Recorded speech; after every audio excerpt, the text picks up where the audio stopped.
Hello, my name is Vivian. When I was 16, my mother locked me outside barefoot during a blizzard, said it would teach me gratitude. While snow soaked through my socks and I screamed for help, my brother laughed from his bedroom window and filmed it. The neighbors. They saw, heard, closed their curtains. I thought I was going to die that night. And maybe I did, just not in the way you think. What kind of family teaches you to be thankful by nearly letting you freeze to death? And why did it take a doorbell camera to finally prove I wasn't crazy? I hadn't spoken those words out loud in 16 years, but they never stopped echoing in my head. Freezing will teach you gratitude. That's what she said, flat, cold, like reading from a script she'd rehearsed her entire life. Sometimes I hear it when I'm microwaving soup, other times when I open the door to a snowy porch, even just for a package. It was a sentence that cracked something open in me, and the cold rushed in before I knew how to close it again. My name's Vivian. I'm 32 now, living a few hours away from Fargo, North Dakota, where everything began, and where, in many ways, I ended. People think trauma is like breaking a bone. You heal, you move on. But some traumas don't heal clean. They calcify around you. They change how you move, how you speak, even how you breathe. That night in December still sits in my chest like a splinter. And it started like any other, the quiet tension, the stifled air. I had just walked in from school. My math teacher had emailed home about the bruises on my arm. She asked questions I hadn't meant to answer. I told her the truth. Jorah had grabbed me, hard, when I wouldn't let him cheat off my calculus homework. I didn't think it'd go beyond that room. It did. Dinner was quiet. Too quiet. Maris didn't look at me once. She passed the salad with that tight-jawed smile she wore whenever company was around or when she was suppressing rage. My brother Jorah, smug as always, played with the food like he was waiting for dessert, something cruel and sweet. She waited until I finished clearing the table, then called out casually, "Vivian, trash day's tomorrow. Go grab the bin from the curb." I hesitated. The temperature had dropped sharply since dusk, and the wind had that needle-like bite only Fargo could perfect. I was in socks, a thin sweater, my school jeans, no coat, no boots. But I knew that voice. I knew better than to say no. I opened the front door. The wind hit me like a slap. Snow blew sideways, slicing across my face. I stepped out, teeth already beginning to chatter. Behind me, the door clicked. I spun around. She was on the other side of the glass, arms crossed, gaze calm as a lake in winter. Then her lips moved. I saw the words, even before I heard them through the door. "Freezing will teach you gratitude." I pounded on the glass. "Maris, please!" My voice cracked. "I'm sorry. I'll explain to Mr. Jenkins. I'll take it back." She didn't flinch. I watched her flick the deadbolt shut. A moment later, the overhead porch light clicked off.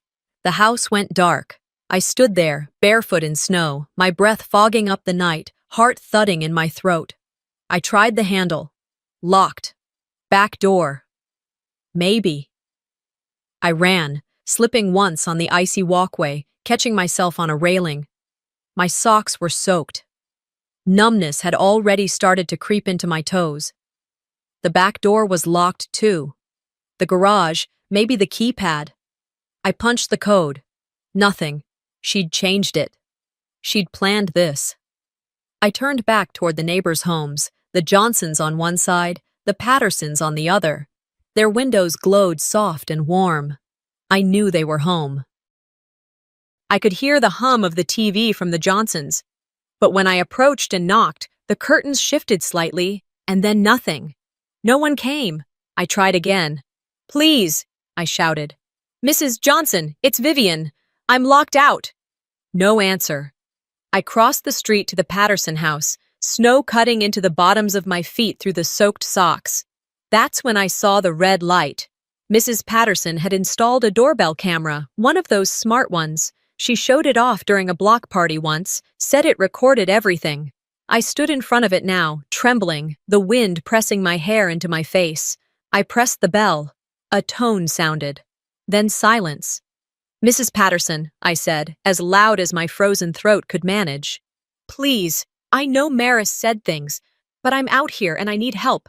Please. The camera's red light blinked steadily. The front window's curtain moved. For a second, her face appeared. Her hand touched the door's edge, but she didn't open it. I slid down the wall, curling into myself. My fingers stung, then stopped stinging. My lips felt swollen, cracked. I wrapped my arms around my knees. Inside the Patterson house, I could hear laughter. Someone changed the TV channel. Snow piled around my legs. The porch's stone floor pulled heat from my body like a thief. I looked at the camera. "I'm 16, I whispered. "My name is Vivian. My mom locked me out." No answer. I don't remember losing consciousness. Just that everything slowed. The wind faded. My body stopped shivering. And that little red light, still blinking, was the last thing I saw. Before everything went dark, I heard a laugh. Faint, high-pitched, familiar. It was Jorah. From his window. He was filming. I didn't move for what must have been minutes. The cold had slowed everything, my thoughts, my heartbeat, even my shame. But the sting of being seen never froze over. I could feel it, the weight of eyes from somewhere behind the curtains. I wasn't just locked out. I was on display. And then, above me, from a second-story window, came laughter. It wasn't subtle.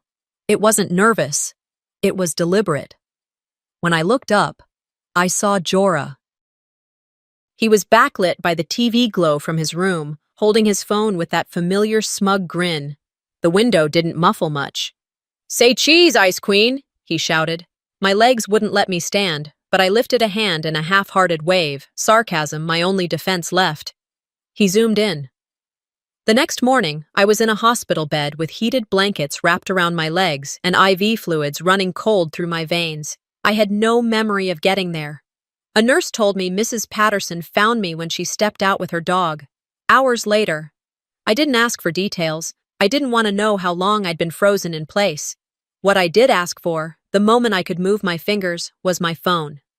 When it powered on, the notifications came in like hail, group chats, mentions, shares. My name was everywhere, and not because people were worried. Jorah's video had gone viral in our school network. The caption he chose still stung more than the frostbite. "Lil Snowflake having a meltdown." One of his friends had commented, "Damn, bro, that's your sister. Savage." Another had replied, "She always been like this or what?"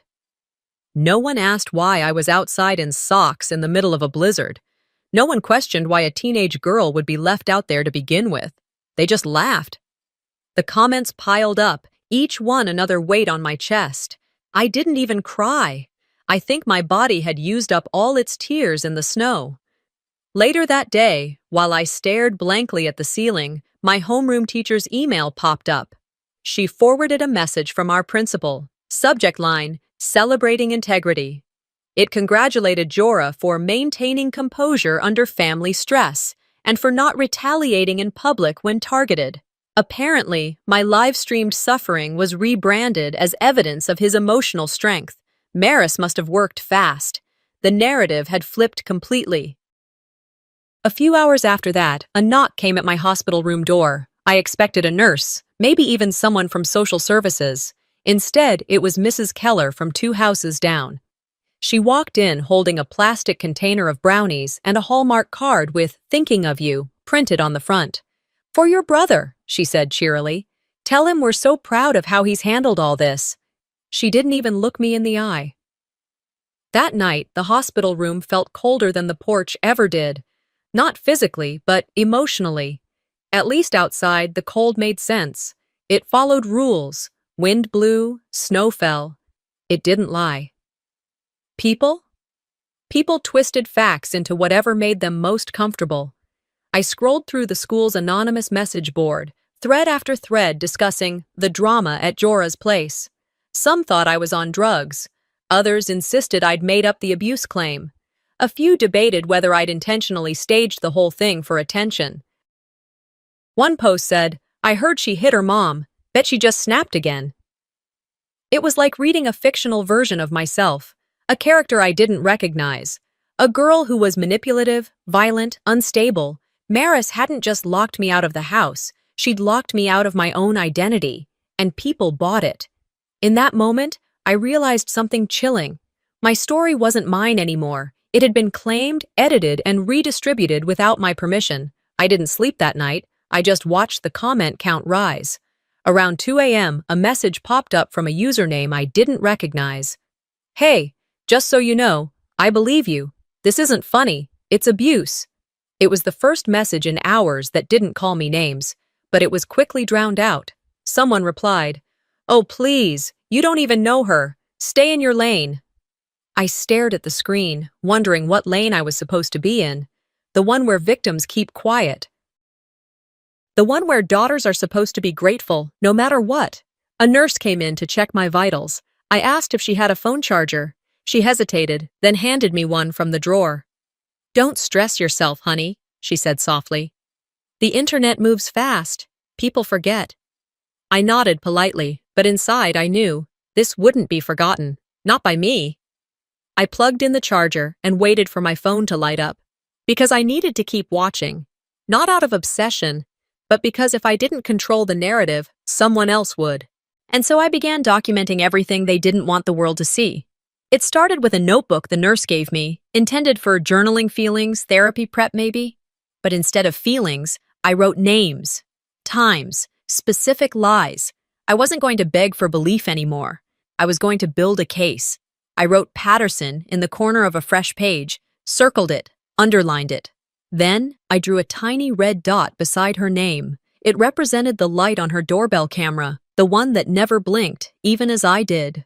From the hospital bed, I tried not to look down at my feet too often. The bandages reminded me that I'd been found half frozen, not rescued. That mattered more than anyone wanted to admit. Each beep of the heart monitor was a metronome to my memories. And in those slow, sterile hours, I couldn't stop thinking about the doorbell footage. She had it. She saw everything. She didn't help. When I was 12, Mrs. Patterson used to give me apple slices in a napkin when I played with her grandkids. She'd let me sit at the kitchen island and talk while she folded laundry. And once she told me, "You're a good kid, Vivian. You think too much, but that's better than not thinking at all." She thought I was a good kid. So why had she walked away that night? I rang that bell 5 times. Not once, not twice, 5. I remember because my thumb hurt afterward. I'd pressed so hard like I could wring my way back into humanity. But all I got in return was that red light blinking like a silent metronome. I wrote her a message through the neighborhood app. Simple, direct, measured. "Hi, Mrs. Patterson. I hope you're doing okay. I was wondering if there's any chance the footage from your doorbell the night of December 18th still exists. I remember seeing the red light. If it's still saved, it could really help. I'd be very grateful. Vivian." I waited all day. No reply. By evening, I sent it again, this time shorter. "Just checking in. I really need that video if it still exists. Thank you." 5 hours later, a single sentence appeared beneath her name. "I'm sorry. I don't want to get involved." The words hit harder than the snow ever had. That night, I didn't cry. I didn't scream. I just closed my eyes and remembered the other faces, the Johnsons, the Gwynns, every window that dimmed when I approached, every curtain that swayed then stopped. This wasn't just about one neighbor anymore. It was a neighborhood-wide pact of silence. Maris had warned them, of course. I saw it happen in slow motion, even before the night of the storm. A few weeks earlier, she hosted a small gathering, just coffee and cake for the block, she said. I wasn't invited. I only saw glimpses through the hallway mirror as people came in with half-baked smiles and 2 polite nods. Afterward, she told me, I had to let them know what's been going on. It's better if they hear it from me. That way they're not confused when things escalate. Escalate. That was the word she used. I remember standing in the kitchen the next morning, holding my cereal bowl, thinking, she's laying groundwork. She was building the story before it needed to be told, like always. People get scared when girls act out, she told the mailman once when I was within earshot. And she's been acting out a lot lately. She smiled as she said it, that perfect mom smile. Not too wide, not too forced, just enough to signal, I've got this under control. I wasn't acting out. I was existing outside her narrative, and that was enough. And she hated that. A few days after I was discharged from the hospital, I found an old folder in the back of my closet, buried under sweaters. It was faded yellow, the edges curled. Inside it was something I hadn't thought about in years. A copy of the acceptance letter from the Northern Science and Engineering Residency, a boarding program I applied to the summer before sophomore year. I had never told anyone I'd been accepted. I hadn't needed to. The envelope was ripped in half the day it arrived. Maris held the pieces in one hand, coffee in the other. "You're not going anywhere," she said. "Only strangers abandon their families." I still remember the look in her eyes. Not panic, not fear, contempt, like I was betraying her by simply wanting something for myself. I tried to argue. I told her it was a scholarship, that I'd earned it, that it could set me up for college, that I wanted to go, but she cut me off. "Not my daughter. You don't run away when things get hard." And that night, I cried into a towel behind the locked bathroom door, biting it to muffle the sound. In that same folder, taped to the back, was a printout from the program's website. It had photos of dorms, lab equipment, snow-covered pines, the kind of snow that came with choice, not punishment. I looked at it for a long time. My hands trembled, not from cold this time, but from the sharp clarity of what had been stolen. I could have left years ago, but I didn't, because I still believed that if I tried harder, if I just behaved better, maybe one day Maris would look at me and see a daughter instead of a defect. I know better now. The next morning, I opened my laptop and searched how long ring footage is stored by default. Up to 60 days, it said, unless manually deleted or downloaded. It had been exactly 22. I texted Mrs. Patterson again, this time just 3 words. "Please, it matters." No reply. I refreshed the screen. Nothing. I stared at the blank space where her response should have been. Then I whispered to the quiet, "But you already were involved." That night, I stopped asking for warmth and started preparing my fire. The apartment was quiet when I got home from the hospital, and the air had that stillness I used to associate with Sunday evenings, before Maris made even those feel like waiting rooms for disappointment.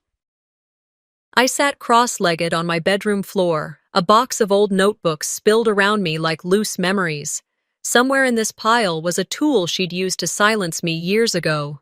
I needed to find it, not because I missed it, but because I knew the police wouldn't believe me without proof that subtle abuse exists. The journal had a pale blue cover, faded from years under my mattress. I remembered the texture of the paper, the way the binding creaked slightly when I flipped it open. I hadn't looked at it in years. It still smelled faintly of lavender. She'd sprayed it with something back then, to make gratitude feel soft. The title page was written in her hand, Vivian's Gratitude Journal. Underneath, she had drawn a smiley face. I stared at it for longer than I should have, trying to remember what kind of mother draws a smiley face above a list of commands. Write 3 things you're thankful for about your family, every day. That was the rule, no exceptions. If I ever missed a day, she'd sit me down at the dining table and make me write double. "You don't skip brushing your teeth," she used to say, "so you don't skip brushing your heart either." I turned the pages slowly. The early entries were innocent enough. "I'm grateful that Mom buys my clothes," or "I'm grateful Jorah walks me to the bus stop." But as the months went on, they changed. The phrasing stiffened. The sentences grew shorter, colder. "I'm grateful Mom reminds me not to be selfish." "I'm grateful Jorah teaches me to stay quiet." One entry stopped me cold. It was a childish drawing, a stick figure curled up on a rectangle. The snow was scribbled in blue crayon all around it. A red dot floated above the scene, hovering like a camera light. I had drawn the night before it happened. I closed the book and breathed in deeply. Then I opened my email and started a draft to the police department's family services liaison. Subject line, "Evidence of psychological conditioning." It felt absurd typing those words, but they were true. I attached 4 scanned pages, 3 entries, 1 drawing, and clicked send. A few days later, I was asked to meet with a detective. She seemed kind. wore a sweater that looked homemade, and offered me a cup of tea, which I declined. It was her eyes that struck me. They had the quiet recognition of someone who's heard too many stories that should have ended differently. We talked about the journal. She asked if Maris had ever used it as punishment. I said yes.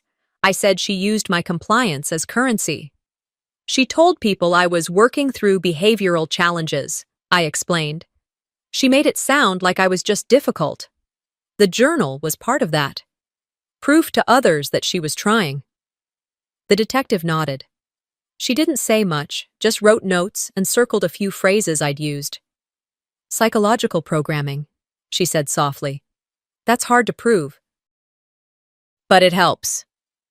That night, I returned home to a voicemail on my phone from Maris. Her voice was steady, too steady. Hi, Vivian. I understand you've been reaching out to people again. I know this is all very overwhelming for you, but I want to remind you that reopening old wounds isn't healthy. Let's try to move forward, not backward. She ended with, "You're loved. Don't forget that." That's how she always ended manipulation, with something soft enough to confuse. A few hours later, I received a call from the detective. Maris had shown up to the precinct. Calm, polished. She brought a flash drive. "It's video surveillance from their home," the detective told me. "Footage of you yelling, throwing books. We have to review it, of course. Just wanted you to know." My chest tightened, but I kept my voice even.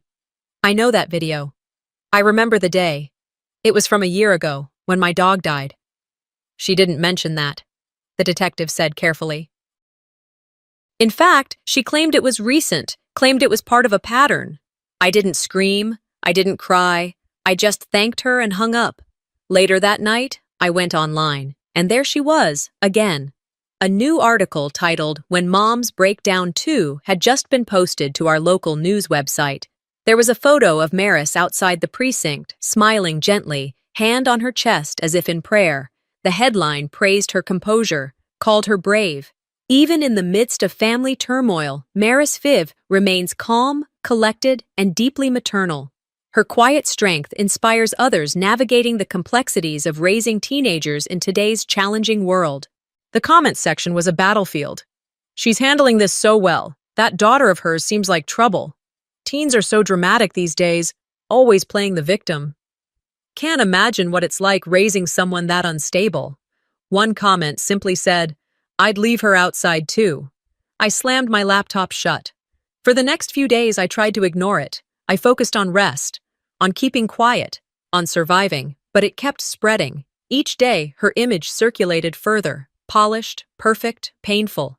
And each day, my inbox filled with silence. So I changed tactics. I created a second email address under a different name and used it to contact the neighbors again. I asked if anyone still had footage. I begged, in subtle ways, for just one copy of the truth. One neighbor replied, a single sentence. Maris threatened to sue me if I ever speak on that night. Another email bounced back, blocked. A third never responded. It was like being erased in real time. One household at a time, one person at a time. I wasn't just trying to prove a memory, I was trying to prove I had existed at all. Back in my bedroom, I reopened the journal, flipped to the very last page. It was blank, except for 3 words written in child's handwriting. I want out. I traced the crayon letters with my finger. They weren't just a plea, they were a prophecy. The next morning, the letter still lay on my desk, unopened. I had slept maybe 3 hours, but my mind felt sharp, alert. I didn't need coffee to wake me up. Just the echo of Maris's handwriting on the envelope and that condescending curve she always used when writing my name. Vivian, it read, like I was a problem to be solved. I didn't open it right away. Instead, I reached for my phone and scrolled through my inbox. I didn't expect anything, maybe another blocked message from a neighbor or another flagged post. But there it was. A voicemail. Unfamiliar number. For a few seconds, I debated pressing play. Then I did. The voice that came through was breathy, unsure. Vivian? Hey, it's Anna, from junior year. I don't know if you remember me. We sat near each other in AP Bio. Look, I saw that clip, the one from the porch. I had no idea what you were going through. I thought you were just, dramatic. That's what everyone said. That's what Maris made it sound like. I'm so sorry I ever believed her. I should have said something back then. I should have asked if you were okay. She paused. I hope you are now. Then it clicked off. I sat there, phone resting in my lap, and just breathed. It wasn't a grand apology. It didn't erase anything, but it cracked something open. Anna had been one of the kids who used to laugh when Jorah made comments about me. She was never cruel, but never helpful either. Her voice was shaky, unsure, and real, and that made it matter. I finally opened the envelope. It was exactly what I expected, an attempt at control disguised as care. Vivian, it began, I hope you're settling back in and finding clarity. I understand you've been communicating with people, which is your right, but I ask you to consider the full implications. Rehashing family tension can be damaging, not just to you, but to others who care about you deeply. Please don't let pain become a performance. You've always been imaginative. Let that imagination guide you forward, not backward. Love always, Mom.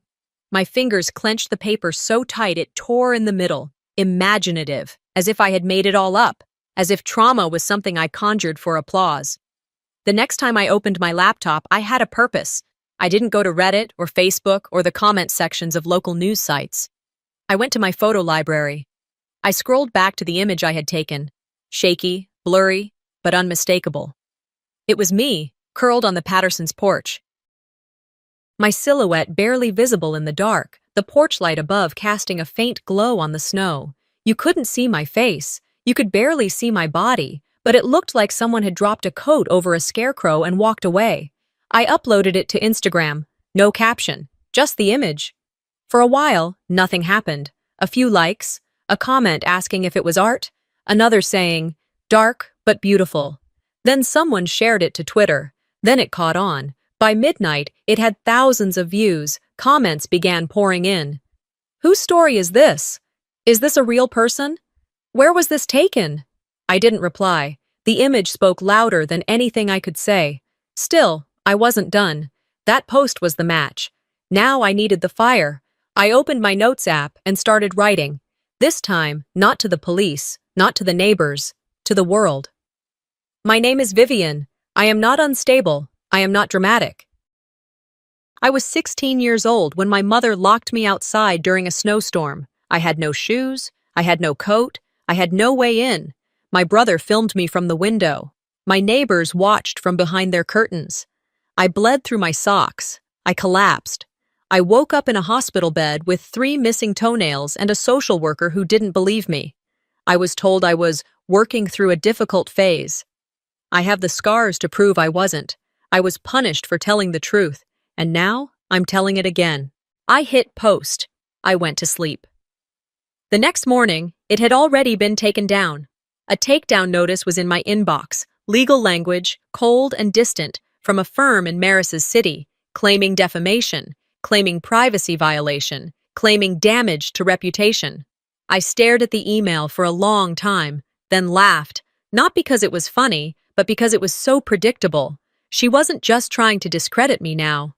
She was trying to erase me entirely, but she'd forgotten something. This time, I wasn't alone. By noon, screenshots of my post were circulating on other accounts. People were reposting it, sharing the image, adding their own voices. Some wrote, "This happened to me too." Others said, "This is why kids don't speak up." One woman replied, "You're not alone. I see you."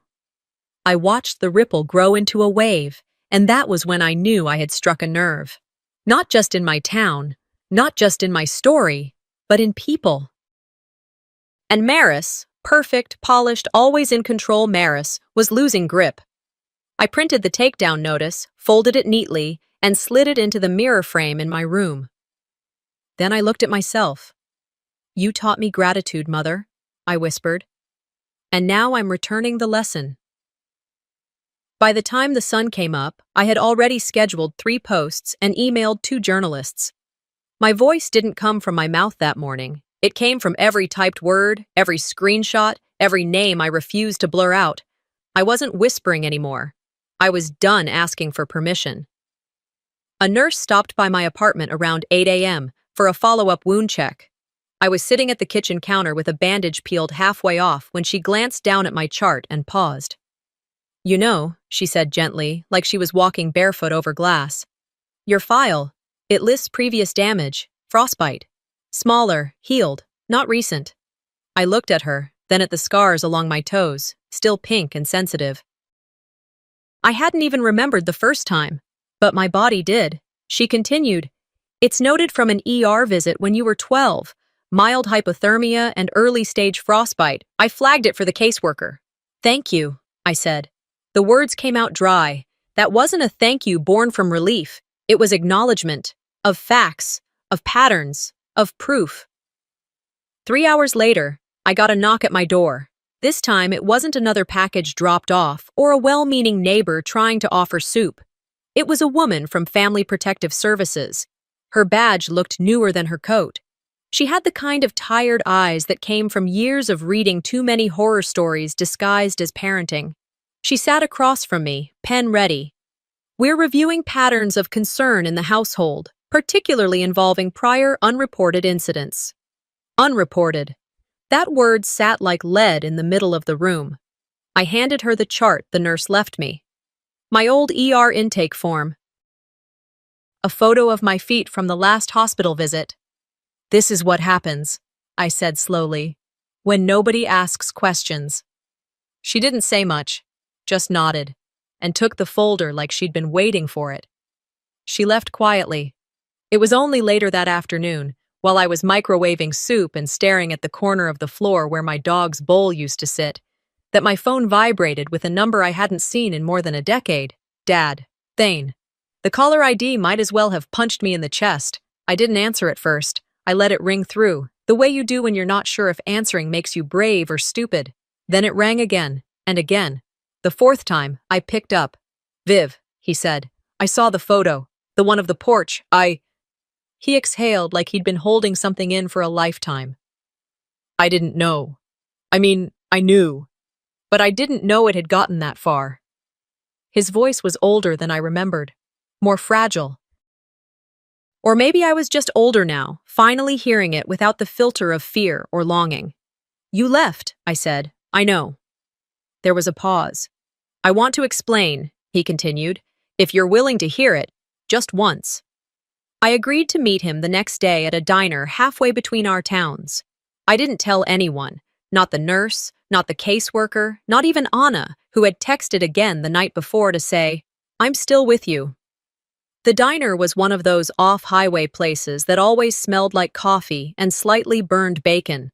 He was already seated when I walked in, a manila envelope beside his coffee mug. He stood up when he saw me.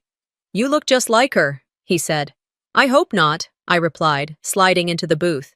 He nodded, not offended, just tired. She did the same thing to me, he said after a beat. Not with snow, with silence, with rules, with this constant image management. I lost friends. She told them I'd cheated on her, that I was emotionally unstable. She told people I was dangerous. I left before I became what she said I was. I blinked at him. And you left me with her? His face twisted. I know. I hate myself for that. I thought, if I left, she'd focus on herself, or maybe find someone new. I didn't think she'd turn it all on you. He reached into the envelope and pulled out a photo. I was a baby, maybe 2, in a little blue coat. His hands held me up in front of a snow-covered tree. I was laughing. That was the last day she let me take you out alone, he said. The conversation stretched for over an hour. He told me about the emotional abuse, the manipulation, the twisting of truth until it no longer resembled reality. He told me about how she convinced everyone he was the problem and how he let her. She doesn't break you, he said softly. She makes you invisible. I stared at my coffee, stirring it even though I hadn't added anything. What do I do now? I asked. Thane looked me in the eye. What no one ever did for me. Speak. When I got home, I opened my laptop. I didn't write a long post this time. Just attached the ER file and typed one line. This is what history looks like when no one asks questions. I hit send, and posted it on every platform I had access to: Twitter, Instagram, LinkedIn, even an old blog I hadn't touched since high school. I made the document viewable to the public.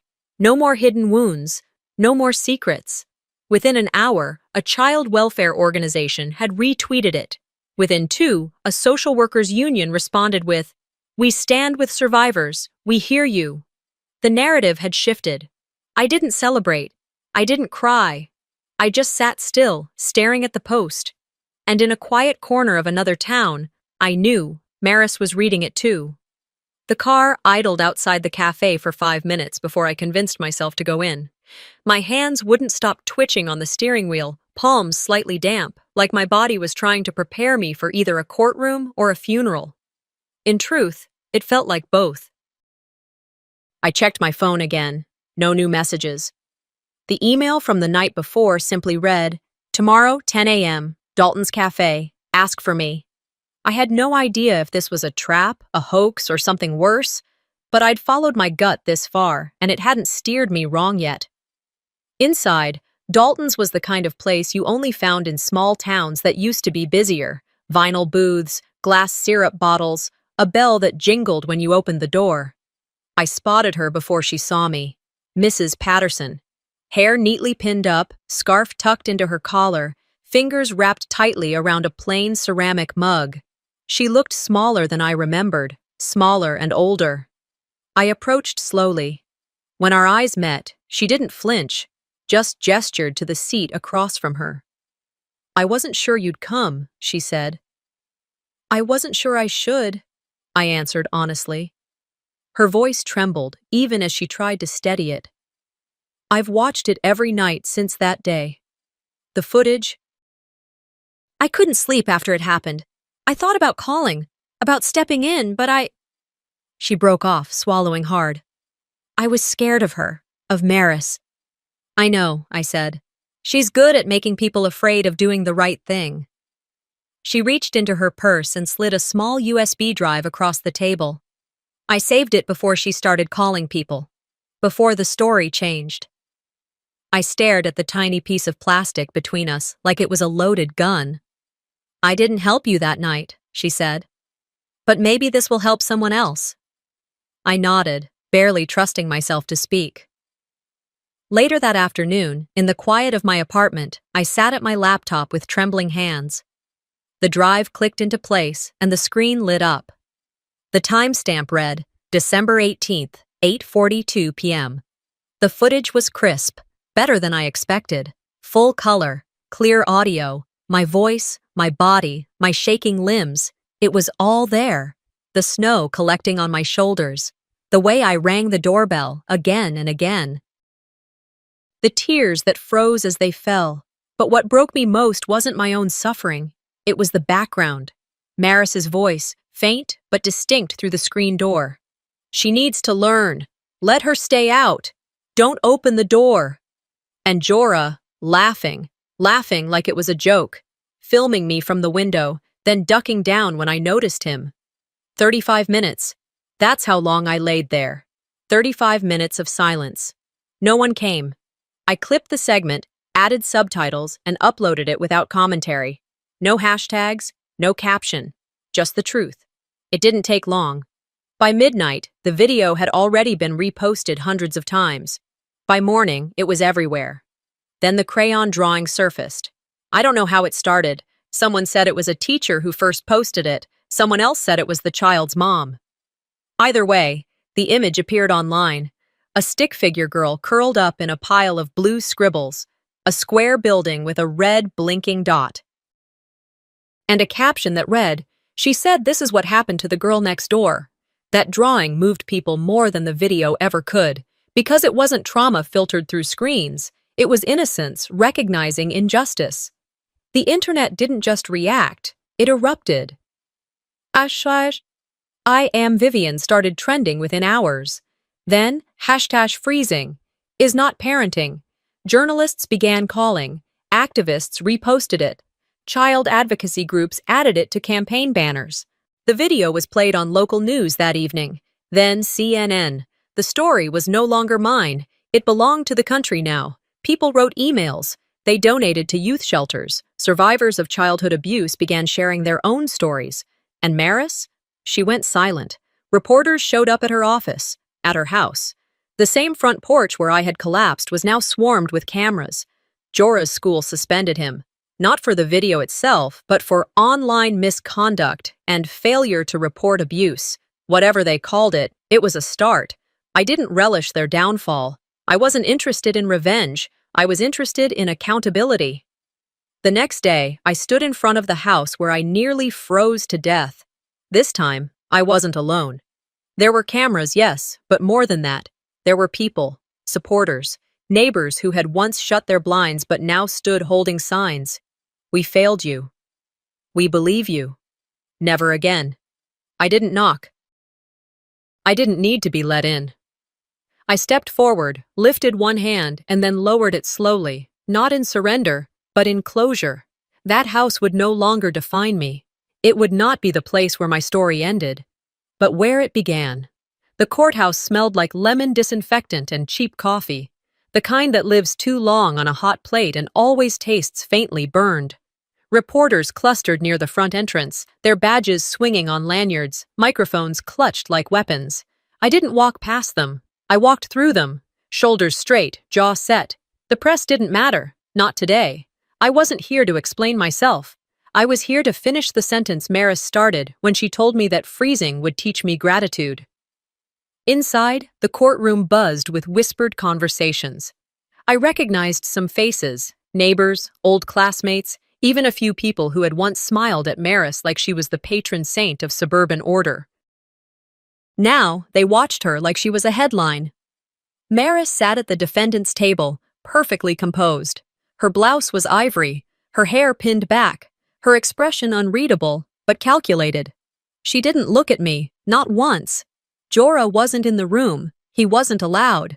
His case would be handled separately. I took my seat behind the prosecution's table, my attorney nodding to me with quiet reassurance. Then it began.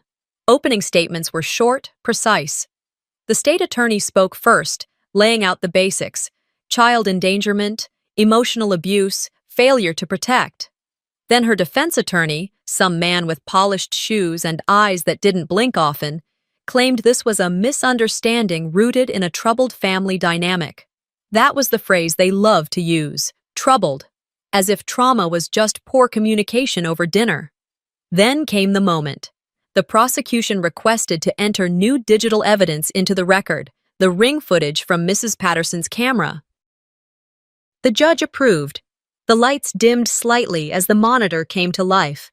There I was, 16 years old, barefoot, soaked, my body folding into itself like a tent in a storm. "Please," I said on screen. "My name is Vivian. I'm 16. My mom locked me out." Jorah's laugh echoed through the speakers, casual, careless. Then Maris's voice. "She needs to learn. Let her stay out." No one moved. You could hear the air vents hum above us. Even the judge leaned forward, knuckles tight against the bench. The clip continued. 35 minutes passed in real time, me shivering, falling, going still, the red light blinking, the silence, louder than anything. When the screen went black, no one spoke for several seconds. Then the prosecutor cleared her throat and said, "No further questions." The rest of the day unfolded like a slow collapse. Witnesses took the stand, teachers, hospital staff, even Mrs. Patterson herself. She cried softly, saying, "I thought staying out of it would protect my family. I didn't think not helping would become part of the harm." Then it was my turn. I told the truth. Not with rage, not with pity, just with clarity. "I didn't want this to be public," I said. But silence didn't save me. Evidence did. I didn't cry.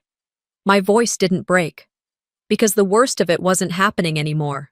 It had already happened. This was just the report. By the time closing arguments wrapped, the gallery was stone silent. The jury deliberated for less than 2 hours. Maris was found guilty of felony child endangerment and misdemeanor emotional abuse. The judge, a woman in her 60s who never smiled once during the trial, sentenced her to 12 years without parole. She not only endangered her daughter's life, the judge said, but orchestrated a campaign to discredit her and suppress the truth. As they led Maris away in handcuffs, she finally looked at me. Her face didn't twist in anger. She didn't cry. She didn't scream injustice. She looked like she did every morning before school, like she was waiting for someone else to speak first. But I wasn't that girl anymore. Outside, the sky was overcast, but the air felt lighter, softer. A breeze passed through the courtyard, and for once, I didn't flinch. That afternoon, Anna from high school, posted a fundraiser for my legal costs and medical recovery. The caption read, "We believe the wrong person. Let's do right by the one who spoke up." It reached its goal in under 48 hours. People donated. Strangers messaged. A local church offered trauma therapy sessions. One woman wrote, "My daughter never spoke up. She didn't make it. Thank you for doing what she couldn't." A senator even cited my case during a hearing on child abuse reporting laws. For the first time, I didn't feel like a cautionary tale. I felt like a beginning. I was on the courthouse steps when a news crew approached. One reporter asked, "Vivian, do you have anything you'd like to say on record?" I looked directly into the camera. "You can record now," I said. "This time, I want the world to see." I spent the next few weeks in a kind of quiet that didn't feel empty. After the sentencing, after the interviews, after the whirlwind of public support and angry phone calls and courtroom drama, I needed silence. Not the kind Maris used to punish me with, not the silence of locked doors and closed blinds, but the kind that gently asks you what you want for lunch, then listens to your answer. Imelda opened her home to me without ceremony. She didn't make me feel like a guest or a project or something she needed to fix. She simply made space. The first night I stayed with her, she handed me a bowl of tomato soup and said, "It's not fancy, but it's hot, and I didn't spit in it." It was the kind of warmth you don't realize you're missing until it wraps around you. Not the soup, but the joke, the normalcy, the choice. Her house was small, single-story, carpet that had seen better decades. A recliner older than me in the corner, a cat who didn't like anyone but her, and a shelf of mystery novels she kept threatening to throw away but never would. It was nothing like the home I grew up in, and that was the point. In Maris's house, everything had to be earned. Love, trust, even food. You had to be grateful for every basic need met, or you were ungrateful, difficult, troubled. In Imelda's house, I could pour myself a second cup of tea without asking. I could laugh too loud. I could leave a light on in the hallway and not be interrogated about the electric bill. One afternoon, about a month after the trial, we were sitting on her porch. She smoked occasionally, only when she was deep in thought, and that day she tapped a cigarette out of the pack like it was punctuation. "Do you want to stay?" she asked without turning her head. I looked up from my book. "Stay for dinner?" She smiled, just a little. "No, sweetheart, stay for real, here, with me." I didn't answer right away. She took a long drag and said, "I should have fought harder back then. Your daddy didn't know how to win with a woman like Maris. I should have known she'd do to you what she did to him. I let her erase me from your life. I'm not proud of that." I reached for her hand. "You're here now." She nodded, wiped her cheek with the back of her hand, and muttered something about smoke in her eyes. A few weeks later, I walked across a stage and accepted a diploma. It wasn't a grand ceremony, just a small gathering, part of a restorative education program I'd completed while finishing my final high school credits.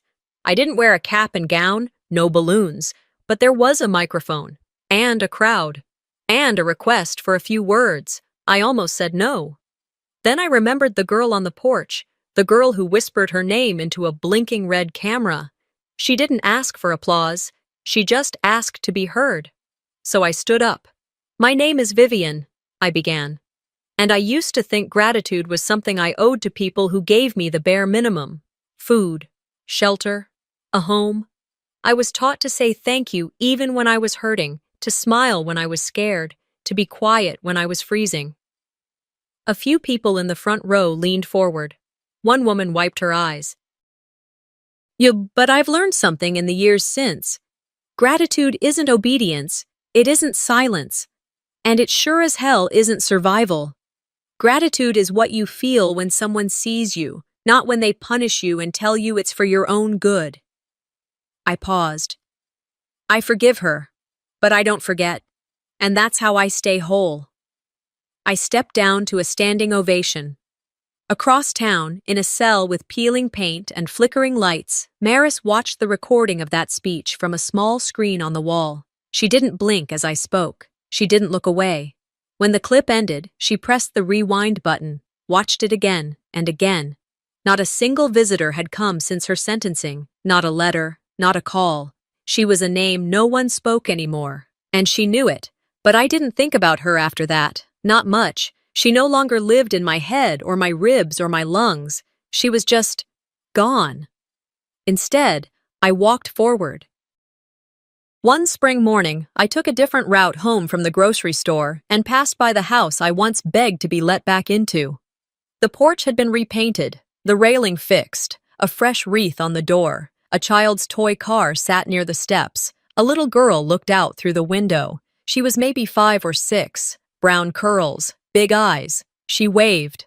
I hesitated, then smiled and waved back. I didn't linger. I didn't need to. Because healing doesn't come when they say sorry. It comes when you no longer need them to. Some wounds don't heal with time. They heal when we choose to stop hiding them. Vivian's story is a reminder that survival isn't just about making it through the night. It's about finding your voice the morning after. What about you? Have you ever been silenced in your own home, only to rise louder than anyone expected? If this story moved you, don't forget to like, comment, and subscribe to the channel. There are more stories waiting. True, raw, and just as powerful.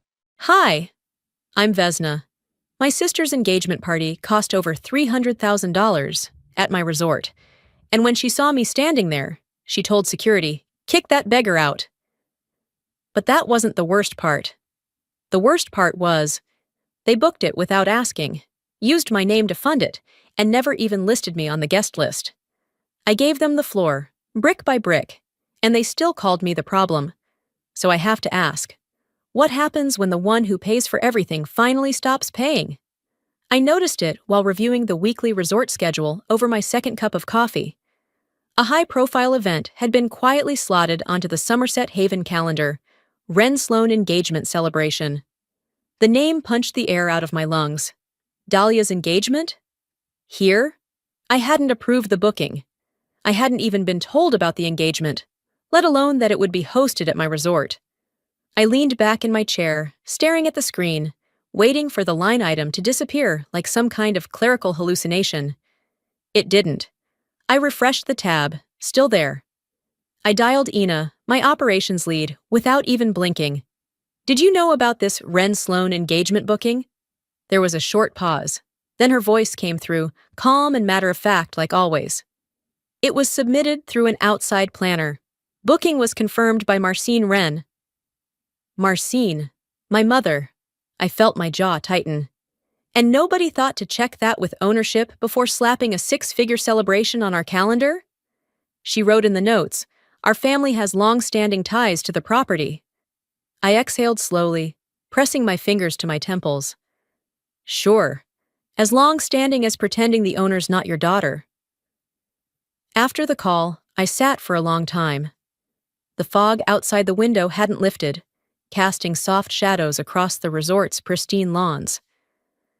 I remembered the months it took me to fund the renovation of the ballroom they'd just booked behind my back. The hours I spent picking out lighting fixtures by hand. Dahlia never once asked about my business. Not once. I opened my mailbox on the way out of the office later that morning. No invitation, no envelope, nothing. Out of habit, I unlocked my phone and opened Instagram. That was where I found out about her engagement. A reel of her fiancé getting down on one knee on a yacht, followed by a carousel of airbrushed selfies with captions like, "He said forever." One of the photos showed her standing in front of the Somerset ballroom. I stared at the screen until it went dark in my hand. The next morning, I took the long path from the main lobby to the event wing. It was still early, Too early for bridal parties to be fussing with makeup or camera crews. The hallway smelled like floor polish and gardenias. I liked it better this way. Untouched, silent. Inside the ballroom, two staff members were arranging chairs. I kept my distance and circled the perimeter, checking lighting. One of the guests must have slipped in early, tall, well-dressed, holding a coffee with too much foam. He smiled at me casually. "Oh, hey, are you one of the cleaning staff from their last venue? You look familiar." They must have brought over their usuals. I stared at him for a second too long, then forced a polite smile. "Something like that." He nodded and walked off. I stood there, hands tucked into the pockets of my slacks, watching him disappear into the hallway. I didn't correct him. I didn't tell him my name was the one on the deed. In the corner of the room, Dahlia's voice rang out in laughter. She hadn't seen me. Or maybe she had and chose not to. Either way, she didn't stop the joke. The rest of the bridal party fluttered around her like accessories. I stepped out and headed toward the loading dock. A few catering staff were talking with the planner. I didn't intend to eavesdrop. It just happened. One of them asked, "Should we be limiting staff access during rehearsal?" The planner said without hesitation, "Bride's family asked for minimal interference. No outsiders, just house staff, no surprises." No outsiders, no surprises. That was when I understood. They hadn't forgotten I existed. They just preferred the version of this day where I didn't. Later that night, I sat on the balcony of my suite with a glass of sparkling water and the guest list open on my laptop. My name wasn't anywhere. Not even as event sponsor, not as family, not even as a courtesy mention. They wanted my building, my lighting, my brand, but not my presence. I shut the laptop. My hand hovered over the glass, then pulled back. This place was mine. Brick by brick, name by name, policy by policy. They booked it like it was just another venue in their pocket. Like I was the outsider. Like I didn't exist. I didn't sleep that night. Not because of anger, not even sadness. My body just refused to rest, as if it knew I'd been erased and didn't want to miss the next move. Around 6:30, I finally got out of bed, showered, dressed in my usual black work slacks and polo, and walked down to the event wing under the pretense of doing a safety walkthrough. The staff were already buzzing, hauling in floral crates, unfolding linen, fine-tuning uplighting. Dahlia's wedding planner barked orders into a headset like she was directing a Broadway premiere.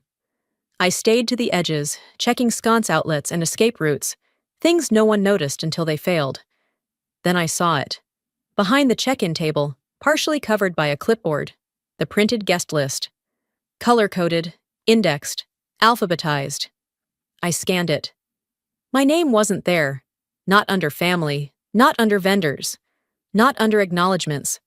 I stood still for a beat too long, like maybe the paper would change if I stared hard enough. The coordinator leaned over and shifted the clipboard, smiling without recognizing me. "You need something, miss?"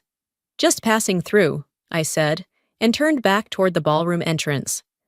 The doors had been flung open, letting the morning breeze in, along with the ego of the hour. Dahlia arrived in a white jumpsuit that probably cost more than my first car. Her fiancé trailed behind her, a living mannequin in expensive loafers. Cameramen circled them like satellites. She posed mid-laugh, chin tilted, eyes trained on her reflection in someone else's sunglasses. I ducked behind the side AV station to check the sound system before the rehearsal playlist was loaded. It was routine, muscle memory, but the moment I stood up and turned toward the middle aisle, I froze. Dahlia was looking directly at me. Or maybe through me. Her smile dropped. Then, still in front of cameras, she raised her voice and pointed.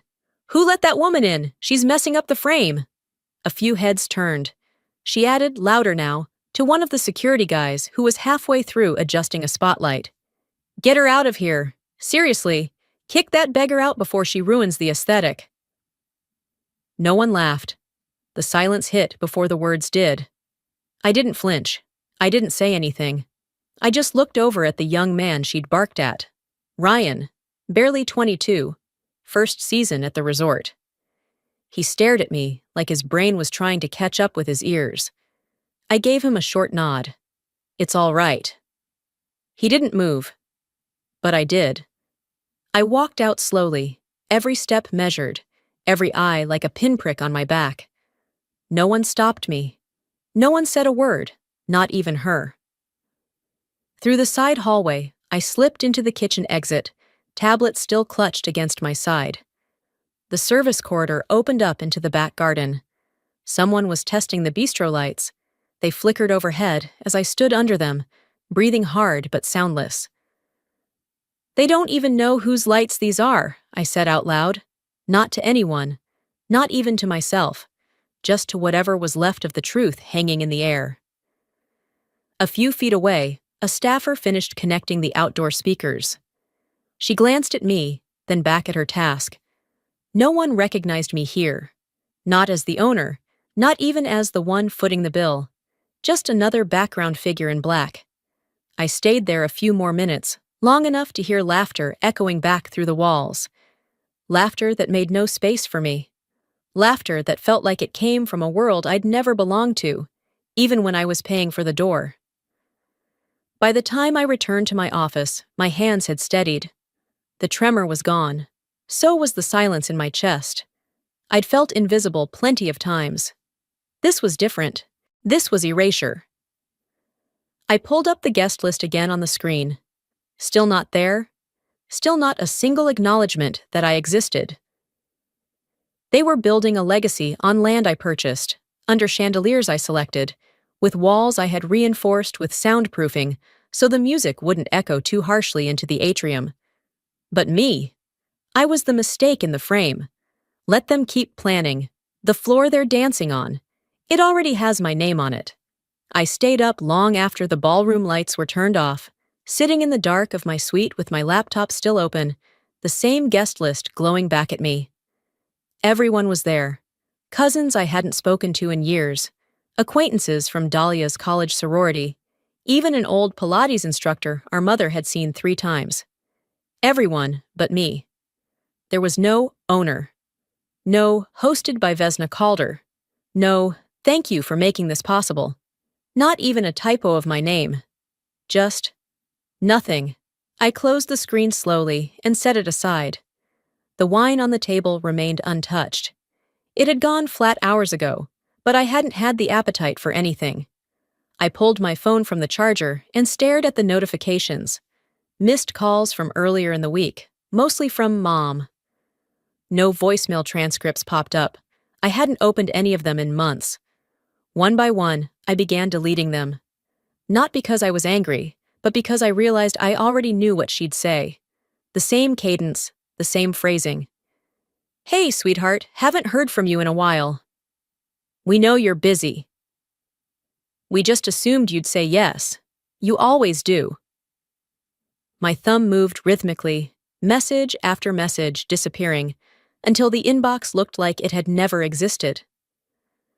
I stood and walked to the window, the lights from the rehearsal flickering below like fireflies caught in glass. From up here, it looked like a fairy tale. Down there, I knew better. That's when it came back to me. So sharp it felt like someone had pressed play inside my skull. Age 10. Fresno. A Thursday afternoon. I was sitting at the kitchen table, still in my school uniform, holding a math test with a 94%. I'd been so proud when I got it back. I didn't even wait until dinner to show my mom. She glanced down, smiled faintly, and said, "That's good. Not perfect, but good. Your sister's going to sing at the school recital next week. You should come support her." I remember standing there, holding the paper in both hands, nodding because I didn't know what else to do. My dad, without looking up from his plate, chuckled. If Vesna isn't too busy playing genius. Nobody meant to be cruel. That's what I told myself for years. They were just being themselves, and I had to learn how to live around it. I pulled away from the window, the memory still lingering like smoke. I grabbed my phone again and opened the family group chat. I rarely looked at it anymore, but there it was. The latest message from my mother, sent to the extended family. So proud of our Dahlia. She's always been the shining light of the family. Her big day is going to be unforgettable. No mention of me. No note about the resort, the planning, the logistics I'd quietly handled without complaint. And just below that message, another one from her. Thanks to everyone who helped fund the engagement. Dahlia deserves the very best. I laughed. Not because it was funny, but because it confirmed something I'd stopped wanting to question. I opened a file I hadn't touched in a while. Family transfers, DuxULSX tuition for Dahlia, paid in full. Credit card balances, cleared twice. Mortgage top-ups for the house, completed. Medical co-pays for Dad's surgery, covered. Event deposit for Mom's Women's Circle brunch, quietly handled. I scrolled down to the bottom, seeing a decade of deposits and transfers, each line a silent thank you I never received. I wasn't the shining light, I whispered, half amused. I was the power supply. The spreadsheet was facts, no emotion, just numbers. Numbers don't lie, they don't exaggerate, and they certainly don't rewrite history to make someone else the hero. And yet, here I was, cast as a shadow again. But I didn't feel anger, not the loud kind. What settled over me was a kind of stillness, a cold clarity that finally made everything make sense. They didn't hate me. They just loved the version of me that showed up with solutions, stayed quiet, and disappeared after the check cleared. They loved the function, not the person, and that wasn't love. I turned back to my desk and created a new folder. Boundary protocols. Immediate family inside. I began drafting a document. Not legal, personal, bullet points. No more silent funding. No more last-minute approvals under my name. No more assumptions without explicit consent. No more treating my generosity as default. There was no rage, just resolve. I didn't need an apology. I didn't need them to say they were sorry for forgetting me, using me, or speaking over me. I just needed them to know I wouldn't allow it anymore. If love only arrives when you pay for it, then maybe it isn't love at all. The next morning, I arrived at the private meeting room behind the main ballroom, with a clipboard in hand and a purpose stitched into my every step. No more sleepwalking through humiliation. No more pretending I didn't see what they were doing, what they'd always done. Vendors were in and out all morning, dropping off invoices and triple-checking timelines. I nodded politely, kept it professional, and made sure no one asked questions I wasn't ready to answer. I didn't owe them anything more than clarity. The banquet layout had been laid out in full-color printouts spread across a table. Each name assigned to a table. Color-coded. Some in bold, some with gold trim around the placards. A touch of vanity, standard for high society events. I scanned the chart.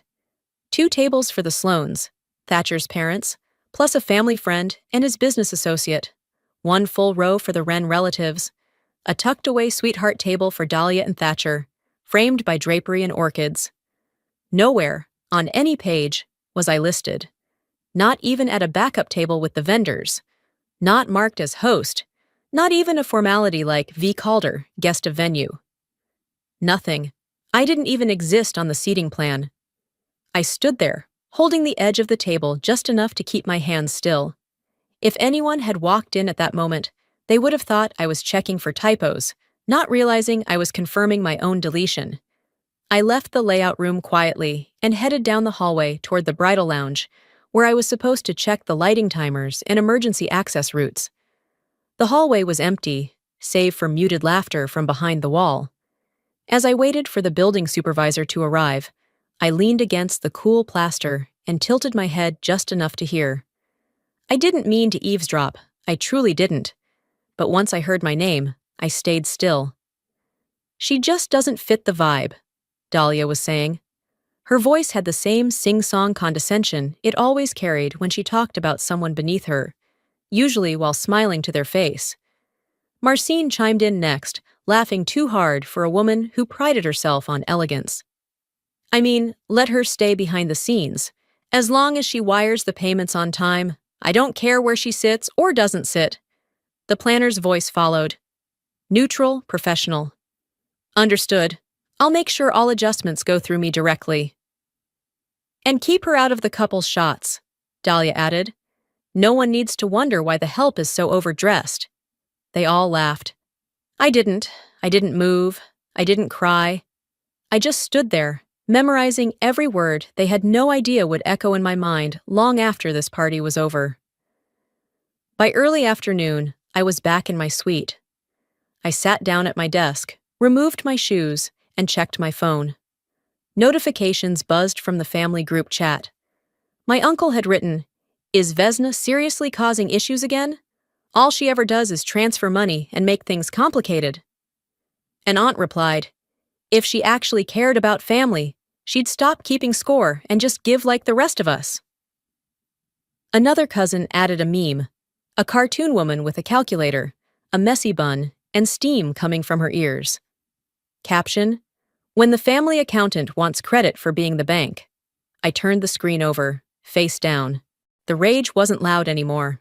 It was colder now, settled like frost inside my chest. I opened a blank document on my laptop and titled it, Emotional Expenses. Then I began to list, wedding deposit, $22,000 Dahlia's college tuition, senior year, $1,400 dad's emergency dental, $3,600 mom's car note, $6,200 holiday flights for 3 family members, $4,100 catering bailout last Thanksgiving, $3,200 floral deposit for this event, $5,000. Next to each item, I left a second column blank. Originally meant for what I received in return. It stayed blank. No acknowledgement, no gratitude, no loyalty, just expectation. I closed the file and sent one email. 2. eventcoordinator.dahliaevents.com. Subject, Billing and Future Changes, Body. Effective immediately, Somerset Haven will not authorize further expenses related to the Ren Sloan engagement without written approval from ownership. This is non-negotiable. VC. No, sincerely. No sign-off, just my initials. I didn't need the performance of formality anymore, just results. They don't see the storm because they think I'm the one bringing the umbrella. But when you stop holding it up, people finally realize who's been keeping them dry. After sending the email to Dahlia's planner the night before, I thought I might sleep easier. Instead, I woke earlier than usual, my head sharp, my body on alert. Something told me this day wouldn't let me coast through the background.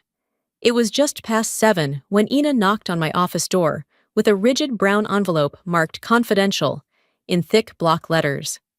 She looked concerned, but said nothing, just placed it on my desk and waited a beat. "This came from the coordinator's office," she said. "Couriered in this morning. They asked for your review and signature." I gave her a slight nod, thanked her, and waited for her to step out before opening it. Inside was a printed venue contract, thick paper, gold-trimmed headers, meticulous formatting. The event name read, Ren Sloan Engagement Celebration, Somerset Haven Ballroom. I flipped through the pages with a sinking feeling until I landed on page 8. Liability. In the event of non-payment, all financial responsibility falls to the listed venue executive, Ms. Vesna Calder, signature on file. I hadn't signed a thing, not a document, not a letter of intent. Nothing. But there it was. My name, followed by a signature that looked eerily familiar. They'd lifted my digital signature from a previous contract, cut and pasted. I could even tell which year it came from, based on the style of the initials. I stared at it for a long moment. There was no panic this time, no rapid breathing, no rush of blood behind my eyes. Just a chilling sense of clarity. They didn't even need me present to use me. I had become a tool, a name to slot into a checkbox when things got expensive. I stood up, walked over to the printer, and pulled a red ink stamp from the drawer. Void? I pressed it hard against the signature page and felt the fibers give slightly under my palm. I made 3 copies, filed one under unauthorized document activity, and emailed another to our legal counsel marked urgent. By the time I finished documenting the breach, the morning foot traffic had begun downstairs. I left my office and made my way through the East Corridor to where Dahlia's entourage was staging another round of candid content. A light ring had been set up in the hallway, and her stylist team flitted around her like a personal wind machine. As I passed behind the camera setup, one of them whispered, loud enough to be heard, "There's the cleaning lady again. I thought we told her to stay out of frame." My footsteps didn't change. I kept walking, pausing only when I reached the planner standing near the buffet table with a clipboard in hand. "Morning," she said, voice clipped. "Is there anything you need me to adjust on the service schedule?" I shook my head. "Not on the schedule. But there's something that needs to be made crystal clear." She looked up. "No further use of my name or this business will be permitted without written authorization. You will receive a revised invoice by noon today, listing only services currently paid for. Any continued setup without confirmation will be treated as trespassing." Her mouth opened slightly. I think we just had a miscommunication." I raised a hand. "This is the last time I'll explain myself." Around us, chatter died down. The stylist's hands froze mid-curl. Someone set a mimosa glass down too quickly, the sound sharp against marble. I walked away before she could answer. That afternoon, I returned to my office, exhausted but stable. I had just poured a second coffee when my phone buzzed. Romy Glass. The name made my spine straighten. The text was short. "You might want to see what your sister submitted last year. Check the Women's Grant Archive under your name." I didn't respond right away. I stared at the message for at least 30 seconds. Then I opened a browser and pulled up the state-funded Women in Business Grant database. Public awards. Names listed alphabetically. I scrolled, eyes scanning fast. There it was. Vesna Calder. Approved recipient. Sponsored by Wren Event Design Group. I never applied for it. And yet someone had submitted a full proposal with my credentials, my EIN, my business registration number, all routed through a third-party event development fund. The grant had been issued for community wellness event planning. Dahlia had hosted a spa-themed brunch that spring and used it as the showcase. The dots connected on their own. I just followed the line. She didn't just borrow my venue. She built her narrative on my name. I leaned back in my chair, the phone still glowing in my hand. They used my name when it suited them. Now I'll show them what that name really means. The glow from my phone screen finally dimmed as I placed it face down beside my keyboard. The weight of what I'd just uncovered, the grant, the forged signature, the calculated theft of identity, didn't hit me like a slap. It settled deeper, in the bones. It didn't burn. It hollowed. By 5:30 the next morning, I was walking the length of the resort ballroom before a single delivery van had pulled up to the side gate. The chandeliers were dimmed to their overnight setting, casting a golden haze across the space that reminded me of early construction days, when all we had were bare bulbs and prayers. I rolled out my laptop at the tech booth and typed the message without pause. To all event vendors and contractors scheduled under the Wren Sloan engagement, please be advised that, effective immediately, Somerset Haven disclaims all financial responsibility for any remaining balances, services, or deliveries not paid directly by the client. Any further work or goods provided without formal clearance from ownership will be at your own risk. I attached the voided contract from the day before, added the event order log with my notes, and blind copied every department lead. Then I clicked send. I didn't wait for replies. I didn't need a round of applause. All I needed was a record. By noon, the calls began. Short, panicked, overlapping. Ina fielded most of them. Her voice stayed even, never raised. "You'll need to contact the client directly for payment." She repeated it with calm finality, like a surgeon calling time of death. The flower vendor wanted to confirm table arrangements, if they were still happening. The cake company threatened to hold delivery unless someone from the Wren family made a down payment. A string quartet canceled outright. The planner pinged Dahlia with at least 7 messages, which, from the copy I was forwarded, went unanswered. I forwarded one polite reply to the whole thread. If they want a $300,000 party, they can pay for a $300,000 party. No more assumptions, no more safety nets they didn't deserve. Later that day, I gathered the full events team in the staff kitchen. Some of them were folding napkins. Others were on their break, sipping iced coffee, laughing softly in the corners. I waited until everyone quieted. I know this week has been heavier than most, I began, and you've all handled it with more grace than I could have asked for. They looked at me, waiting. But as of now, no staff is to continue with setup or guest service for this event unless we receive a new contract.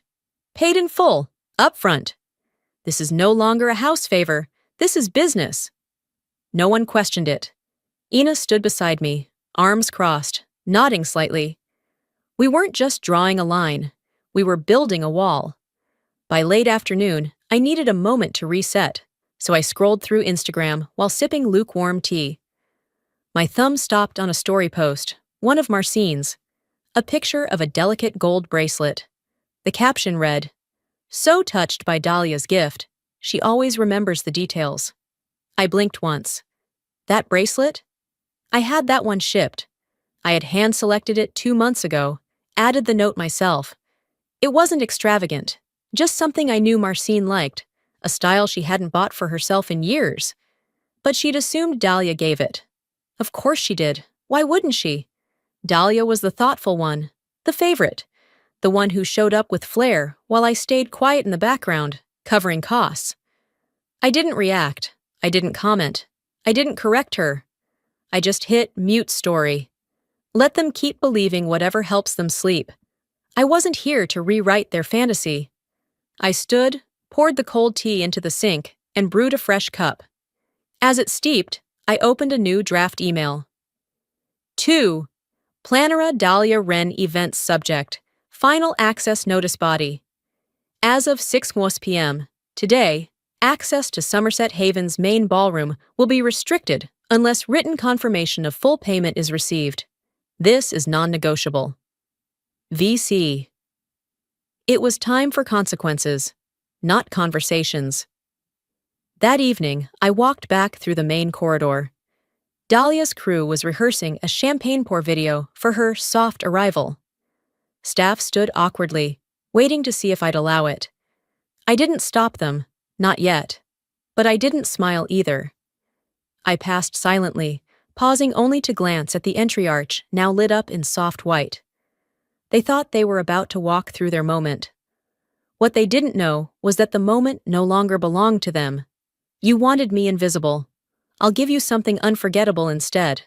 By sunrise, I was already dressed and pacing my office, waiting for the printer to spit out what Romy had sent overnight.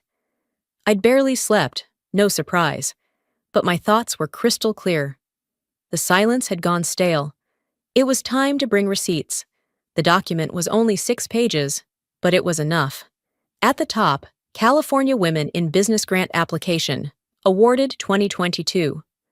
Beneath that, the name Vesna Calder, listed as founder and sole operator of Somerset Haven. The business plan was mine, cut and pasted from an old LinkedIn write-up I'd nearly forgotten existed. The financials?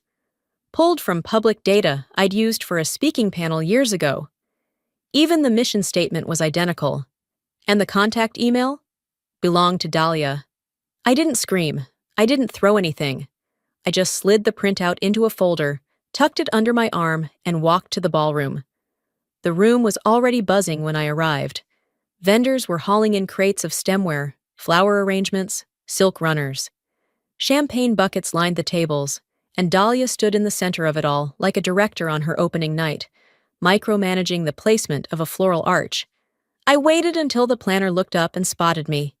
She gave a tentative smile, already unsure where she stood after the day before. "Can we help you with something?" she asked, her tone too sweet to be sincere. I didn't answer her. I walked straight to Dahlia, who was holding a clipboard and barking something about rose petals. "Dahlia," I said. Calm. Firm. She turned, half smiling. That dropped quickly when she saw what was in my hand. I opened the folder and handed her the document. "This ring a bell?" I asked. She glanced at it, then back at me. "Ves, that's old. I didn't think you'd care."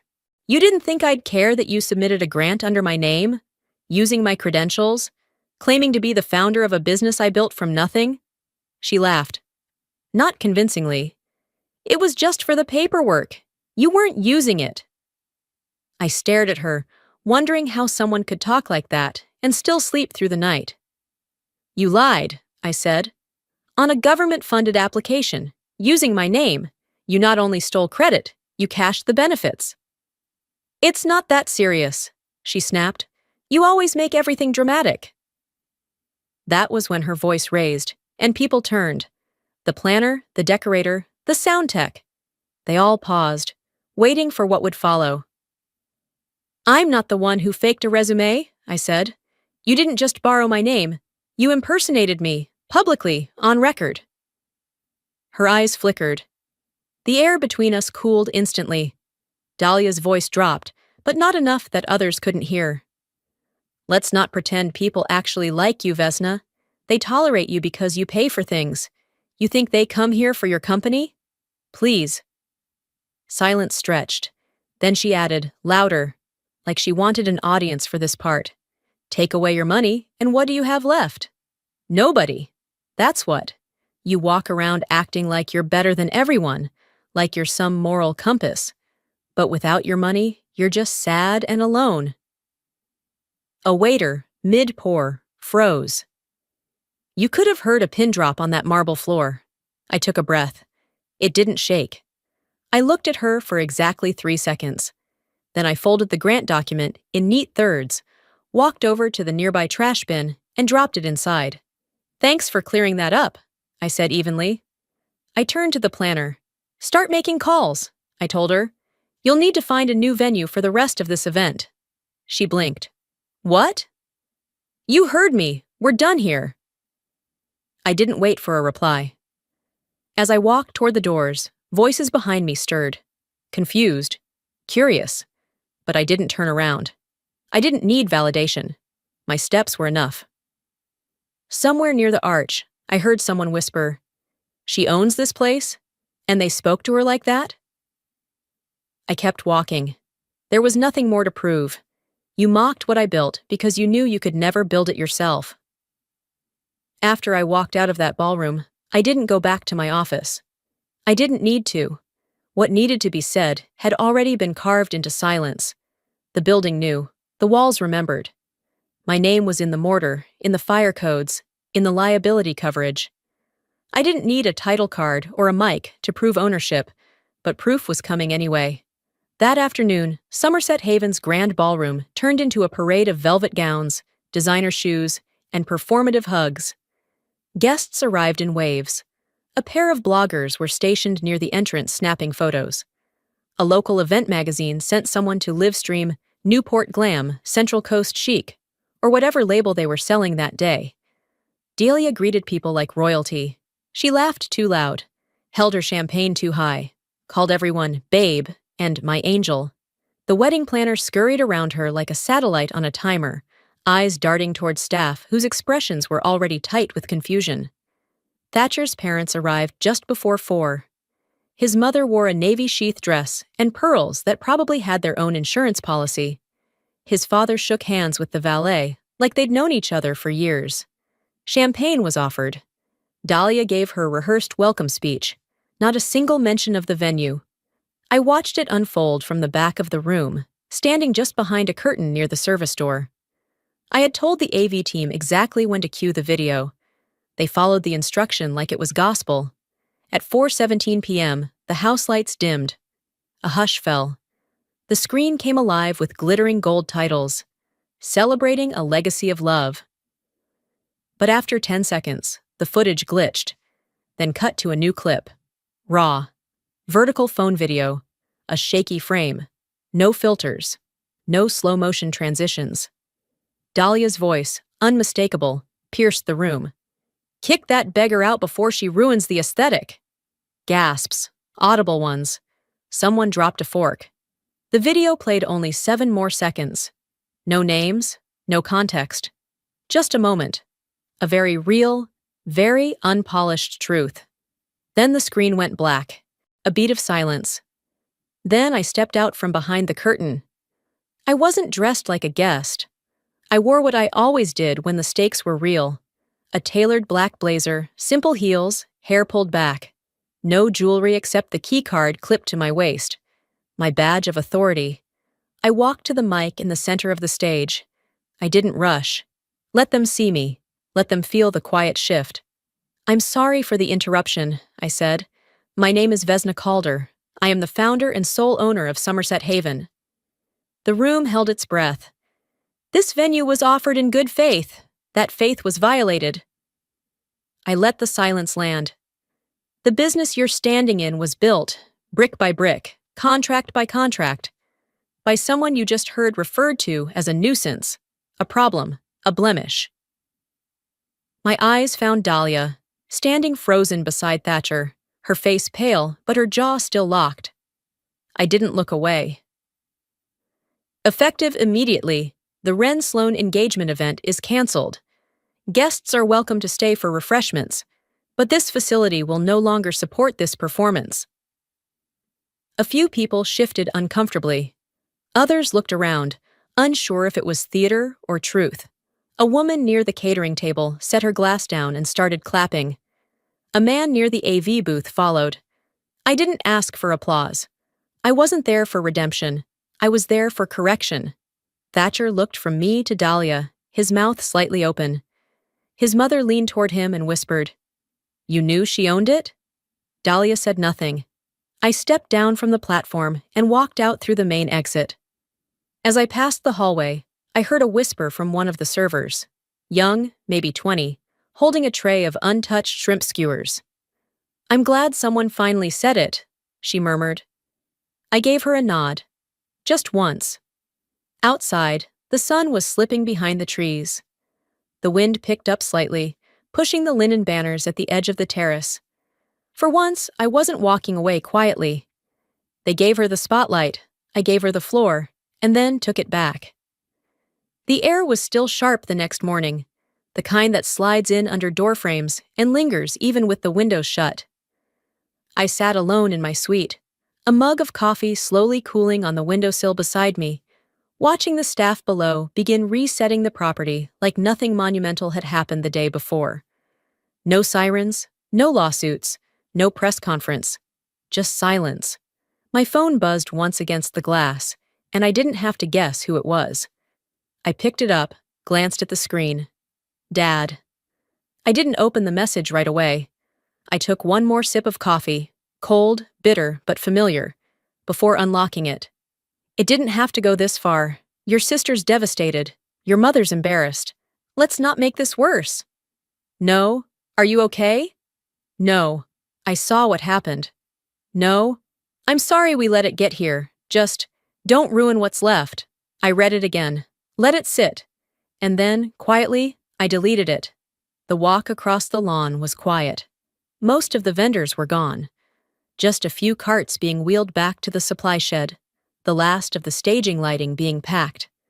The floral arch had been broken down into buckets, roses stripped of their decorative wire, hydrangeas browning at the edges. I passed by the reception hall's entrance and spotted a folded napkin on the floor. Ivory linen, embroidered in silver thread with the initials DW. Dahlia's signature branding. For a moment, I considered picking it up, but I didn't. Let her come back for her things. I'd carried too much of them already. I continued around the garden and into the west wing where Ina was waiting. She handed me a manila envelope, her expression unreadable. "It's from the Sloan's side," she said. "Partial refund, under Dahlia's account. No note, just the receipt." I took it, looked it over, then walked to the office and signed it without a word. That's the last check they'll ever cash with my name attached to it. Ina didn't say anything. She didn't need to. She understood. The day moved slowly after that. No drama, no confrontation, just recalibration. The kind that seeps into your bones after you've stopped trying to earn peace and started defining it on your own terms. That evening, Somerset Haven hosted a quiet vow renewal. Nothing grand, just 30 or so guests. A couple in their 60s celebrating 4 decades of marriage. It was the kind of gathering I loved most. Understated, meaningful, free from spectacle. I stayed at the back of the room, leaning against the far wall with a ginger ale in hand. No one knew who I was, and for the first time in a while, that felt like a gift. During the ceremony, a little girl, maybe 7 or 8, ran past me chasing after a bubble wand. She paused, looked up at me with wide eyes and said, "Are you the owner, lady?" I smiled. "Yeah, I am." She grinned back. "Cool. I want to be like you." And just like that, something that had been clenched tight in my chest for years loosened. Not because I needed to be admired, but because someone had finally seen me without me having to announce myself. When the guests left and the chairs were folded away, I went back to my office one last time that night. I didn't check the invoices. I didn't read any vendor updates. I sat down and opened a new file. Blank, quiet. Just my name at the top. Vesna Calder, personal. I hit record and let my voice carry the rest. I used to think love meant sacrifice. Give until it hurts. Give until it works. But now I know, love without respect is just performance, and I won't audition anymore.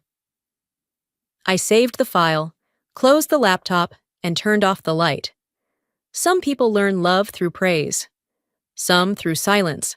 And some of us had to learn that walking away wasn't cruel. It was survival. They lost their sponsor. I found my voice. Before I go, I want to say something not just as the woman who built Somerset Haven, but as someone who had to unlearn the idea that love only counts when it hurts. If there's one thing this journey taught me, it's this. Being needed is not the same as being loved, and giving until you're empty doesn't make you noble. It makes you invisible. Sometimes setting a boundary isn't about pushing others away. It's about finally choosing yourself after years of choosing everyone else first. I know many of you listening have carried burdens in silence. Maybe you've been the quiet one, the fixer, the peacemaker, the person everyone calls when something breaks. But let me ask you, when was the last time someone asked how you're really doing without needing something in return? If this story spoke to something in you, if it made you feel seen, drop a 1 in the comments or tell me where you're watching from. And if it didn't connect, that's okay too. Let me know what didn't sit right and what kind of story you need to hear. We grow when we share. If this video touched your heart, don't forget to subscribe to the channel. There are more stories coming, real ones, raw, imperfect, human. Because sometimes the most powerful thing you can do is stop shrinking for people who were never meant to see your full size. Thank you for spending this time with me. I'll see you in the next story. Hi, I'm Ellery. They told me it was just a misunderstanding when they threw my suitcase into the rain, that it wasn't personal when they handed my sister the house I grew up in, or the college funds I never got. But here's the truth. When your own family decides you're disposable, they don't scream it. They whisper it in birthday cards that forget your name. I didn't fight back, not at first. I baked. I smiled. I washed their dishes while they erased me. Then one night, a ticket, a storm, and a silence too heavy to ignore. What happens when the person they cast aside becomes the one thing they never saw coming? Would you have walked away or stayed to prove them wrong? They didn't notice when I walked in. I could have been a neighbor's friend or a lost delivery driver for all they cared. I stood in the entryway for a few seconds longer than I should have, hoping for someone, anyone, to look up. My hands were full with the casserole I made, still warm, covered with foil. I had borrowed the glass dish from Mom's cabinet 2 weeks ago, and I figured maybe this would be a way to return it, along with some good grace. The house buzzed with chatter. Brexley's laughter rang loudest, like a crystal bell on a marble countertop. She stood in the center of it all, newly engaged and glowing with curated charm. Her fiancé, tall and wide-shouldered, looked like someone fresh off a real estate billboard. I made my way to the kitchen, passing a group clustered around the cheese tray. No one stopped talking. The dining table was already full. 10 seats, 10 bodies, one missing chair.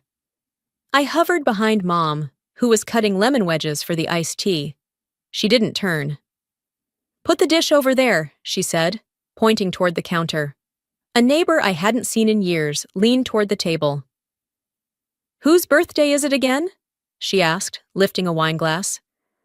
"Brexley's," someone replied with cheerful ease. I smiled, tight-lipped, like always. No one corrected them.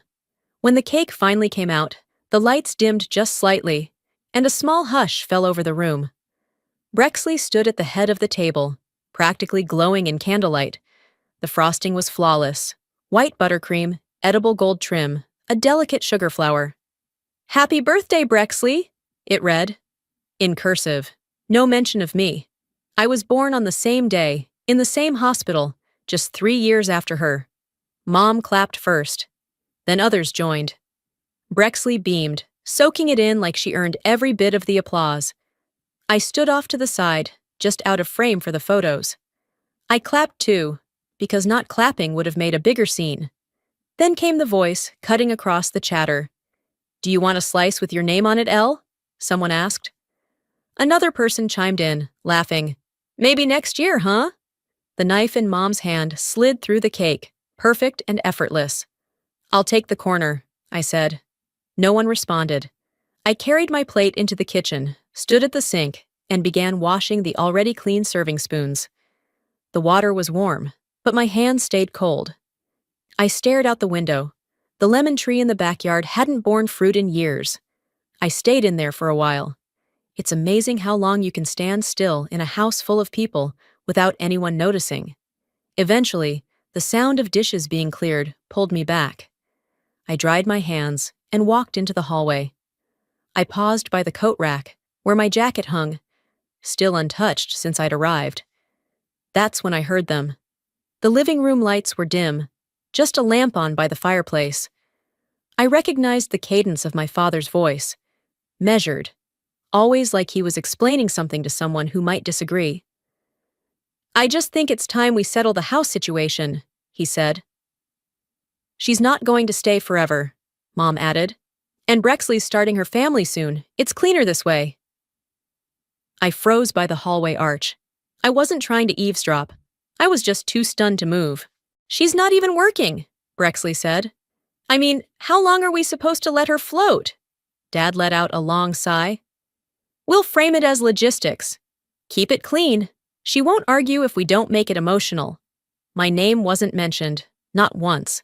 But I knew. They were talking about me, about the house I grew up in, the one I helped repaint 2 summers ago when Dad threw out his back, the one I moved back into after my business collapsed. I stepped forward. The carpet beneath my feet didn't make a sound. The 3 of them turned. "Oh," Dad said, his face freezing halfway between explanation and guilt.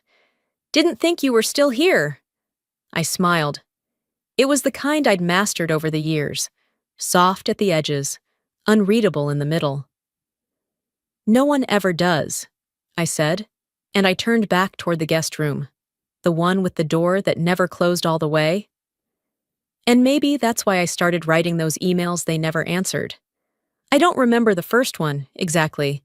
I think it was after college, when I moved to Dallas for that first awful job. It was nothing special, just an update, a quick hello, a reminder that I still existed. Over the years, the messages grew longer, more careful.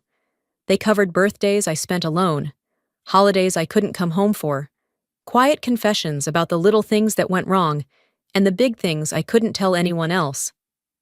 None of them were ever returned. After the birthday dinner, I sat cross-legged on the bed in the guest room, which still smelled like old cedar and mothballs, and opened my laptop. The browser automatically loaded my inbox. It was the same email thread I'd kept alive like a dying plant, sending out another message every few months just to see if anyone was still listening. I scrolled through the older ones, reading them in reverse like someone scanning their own diary out of order. "Hey, Mom, the leak in the garage looks like it's getting worse. I'll be home next week. I can patch it. Just wanted to say the peach cobbler recipe you gave me was a hit. Thanks. Are we still doing Christmas Eve dinner this year? Let me know what to bring. Nothing. There wasn't even a read receipt. I hovered my fingers over the keys, then typed something simple. Thanks for the cake today. I stared at the screen. Then I hit backspace, closed the tab, closed the laptop. The next evening, we gathered for dinner again. That week had some important guest in town, one of Brexley's friends from grad school who apparently needed to experience authentic Texas home cooking. The table was set like a magazine shoot. Napkins folded, glasses sparkling, everything aligned, except me. I sat across from Dad. Brexley was beside him, naturally, talking with her fiancé about honeymoon destinations and how Hawaii was so overrated now. Then she said it, loud enough for the table to quiet. You know, Dad once told me, "You're the one who made us proud." There was a pause. She laughed. At least one of us didn't turn into a cautionary tale. Her fiancé chuckled like he didn't know what she meant. But he did. Everyone did. I didn't move. My fork hovered just above the mashed potatoes, suspended midair like it had been frozen. No one looked my way. No one flinched. Even my father just sighed and reached for his wine glass. I set the fork down slowly and said, "Well, I guess every family needs a bad example." A few people laughed, politely. The kind of laugh you offer at a funeral to fill the silence. No one defended me. No one told her to stop. After dinner, I helped clear the table. Mom didn't say anything as I rinsed the plates. Neither did Dad. Brexley leaned against the kitchen island and texted someone, smirking like she'd just won another game I wasn't allowed to play. That night, I lay in bed with my laptop open again. I deleted all the drafts I'd been holding on to. Some were just a few lines. Others were nearly full essays about how much it hurt to be forgotten by the people who raised you. I closed the email tab for good. Instead, I reached into my backpack and pulled out a folded envelope. Inside was a lottery ticket I'd bought on impulse 3 weeks ago from the gas station down the road. I hadn't even scratched it or checked the numbers yet. I placed it on my sketchbook, just beneath the ribbon bookmark. Then I whispered out loud, to no one in particular, just in case the universe needs a receipt. The air in the room felt lighter, not hopeful, but less heavy. Sometime after midnight, my phone buzzed.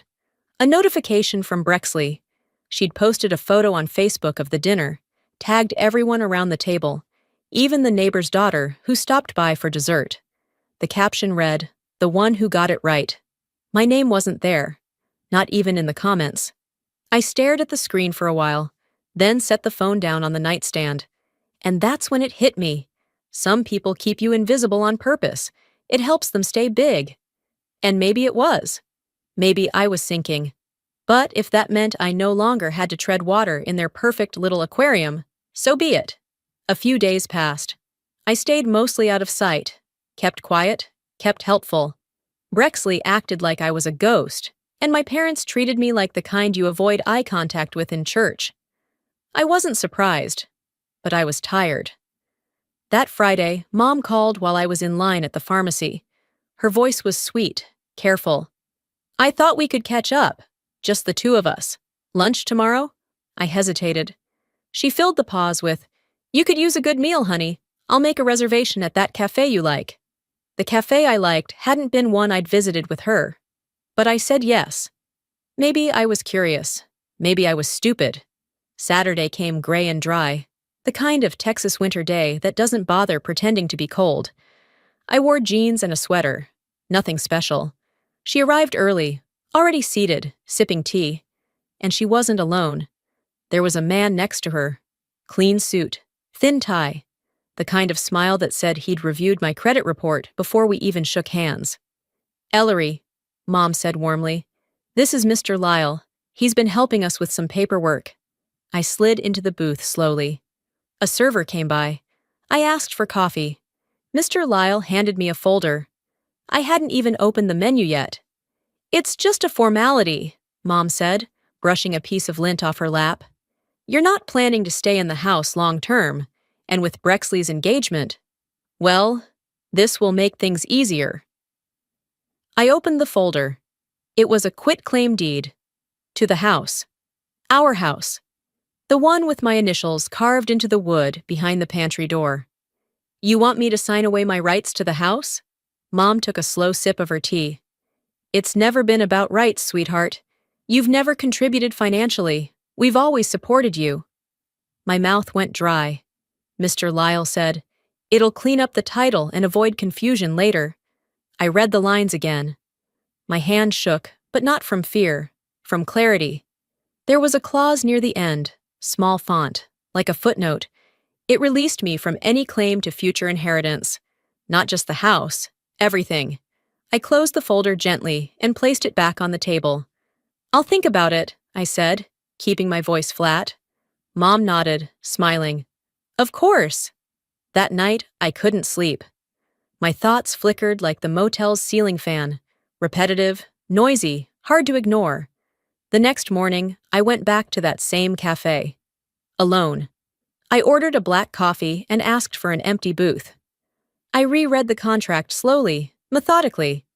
Then I took the envelope, sealed it back up, unsigned, and walked it to the nearest post office. No note, no explanation, just my absence, just my refusal. But apparently, silence wasn't acceptable unless they were the ones choosing it. The following day, during dinner, Brexley made sure everyone knew she'd misplaced something. A gold watch. A gift from her fiancé. I hate to even bring it up, she said, her voice full of pretend reluctance. But I know I left it on the hallway table. Now it's gone. Dad didn't blink. He looked right at me.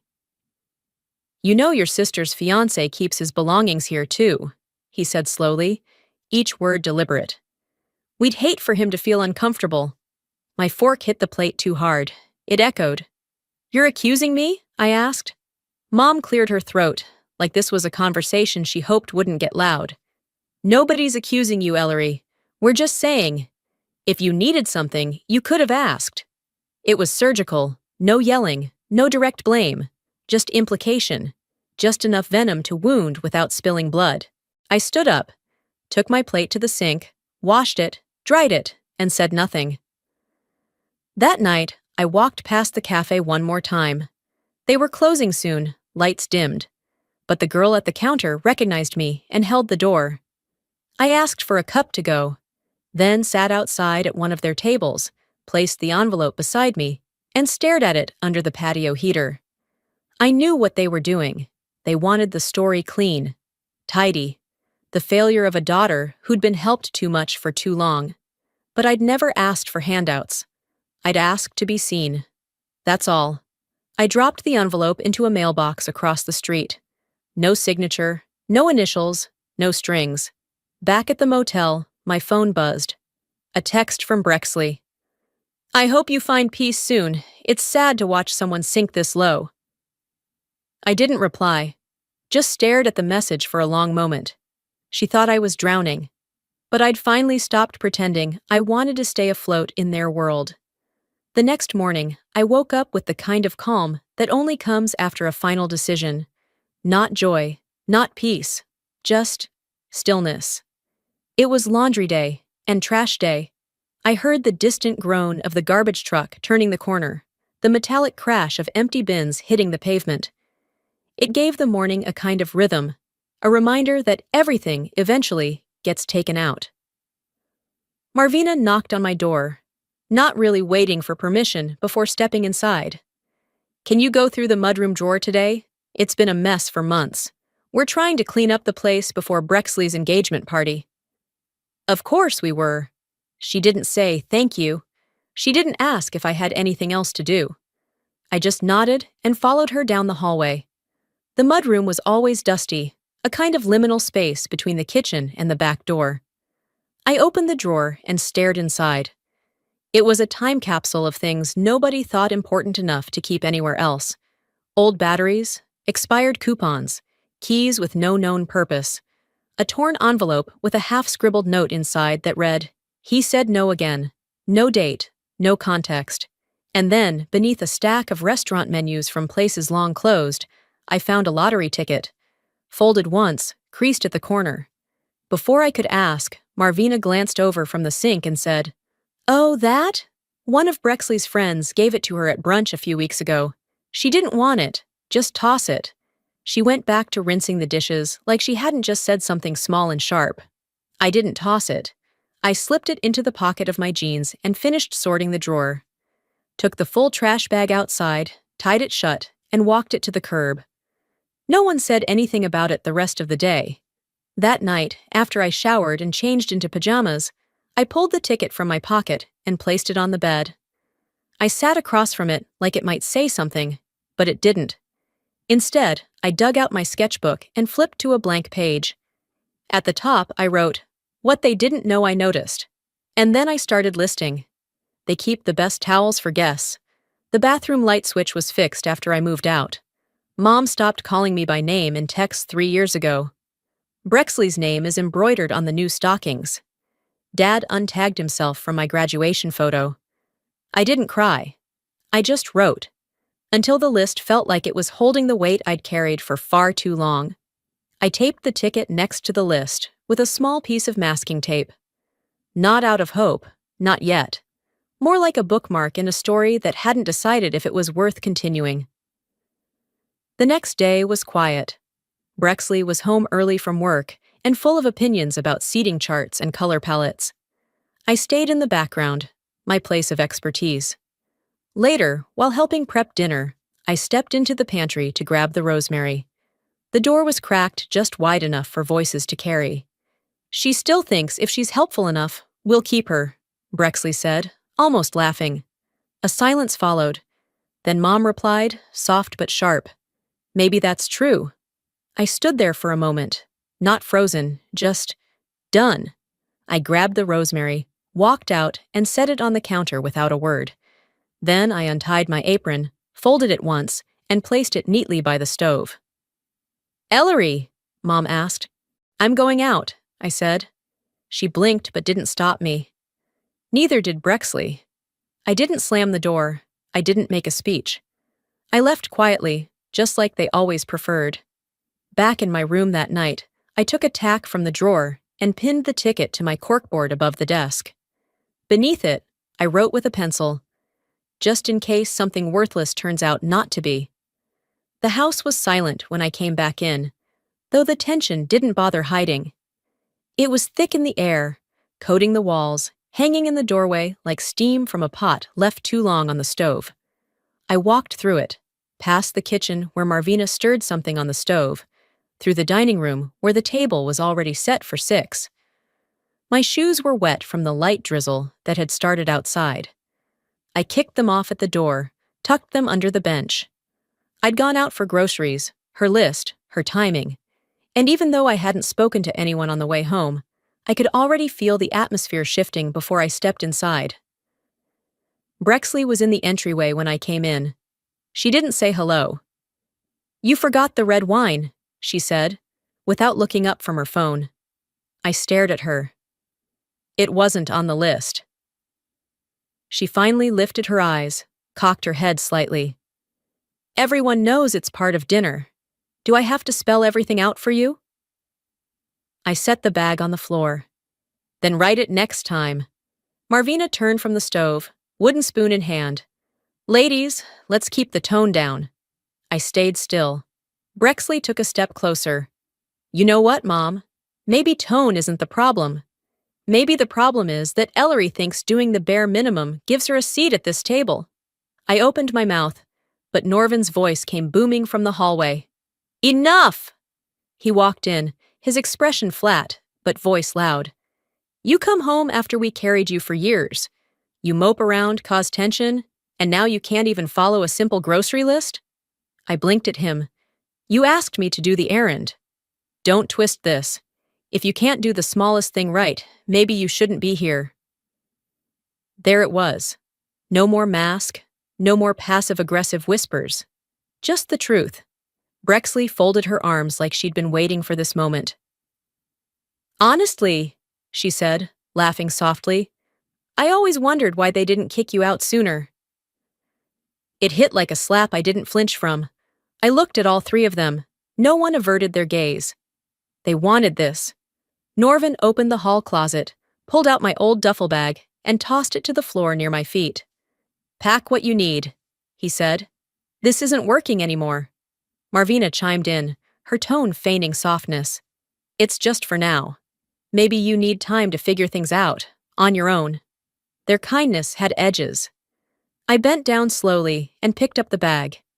It was dusty, still had my college ID clipped to the side pocket. I didn't speak, just stood and walked to the guest room. It took under 10 minutes, a pair of jeans, 2 t-shirts, a toothbrush, the sketchbook, the ticket. When I walked out, no one stopped me. Rain had started, real this time, not a drizzle. Thick drops hit the pavement in steady rhythm.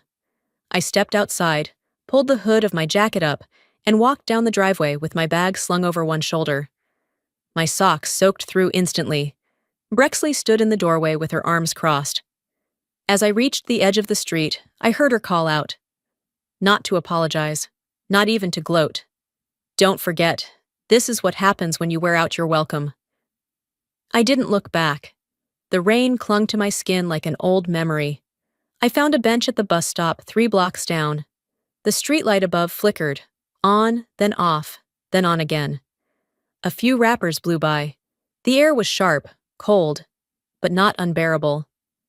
I sat, set my bag down, took the ticket from my sketchbook. It was wrinkled now, curled slightly at the corner. I turned it over in my hand, then laid it in my lap. A woman sat down next to me, wrapped in a poncho. She glanced sideways. "You okay, honey?" I forced a smile. "I'm fine." We both knew I wasn't. She nodded slowly, then pulled out an umbrella and held it over both of us without saying another word. I didn't ask for anything else, just sat there with a stranger who didn't need to know the whole story to offer a small kindness. Time passed in silence. Eventually, the bus came, but I didn't get on. I waited until the rain slowed, then stood, bag in one hand, ticket in the other, and headed toward the all-night convenience store on 5th. The lights inside buzzed. A teenager with a headset stood behind the counter, chewing gum and flipping through his phone. I walked up slowly, placed the ticket down gently like it was made of something fragile. "Can you check this for me?" I asked. He looked up, blinked, then took it. That moment hung between us, quiet, suspended, as the scanner beeped and the screen lit up.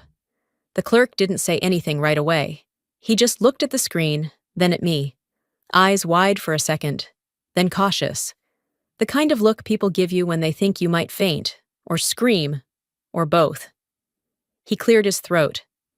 "Ma'am, do you know what this is?"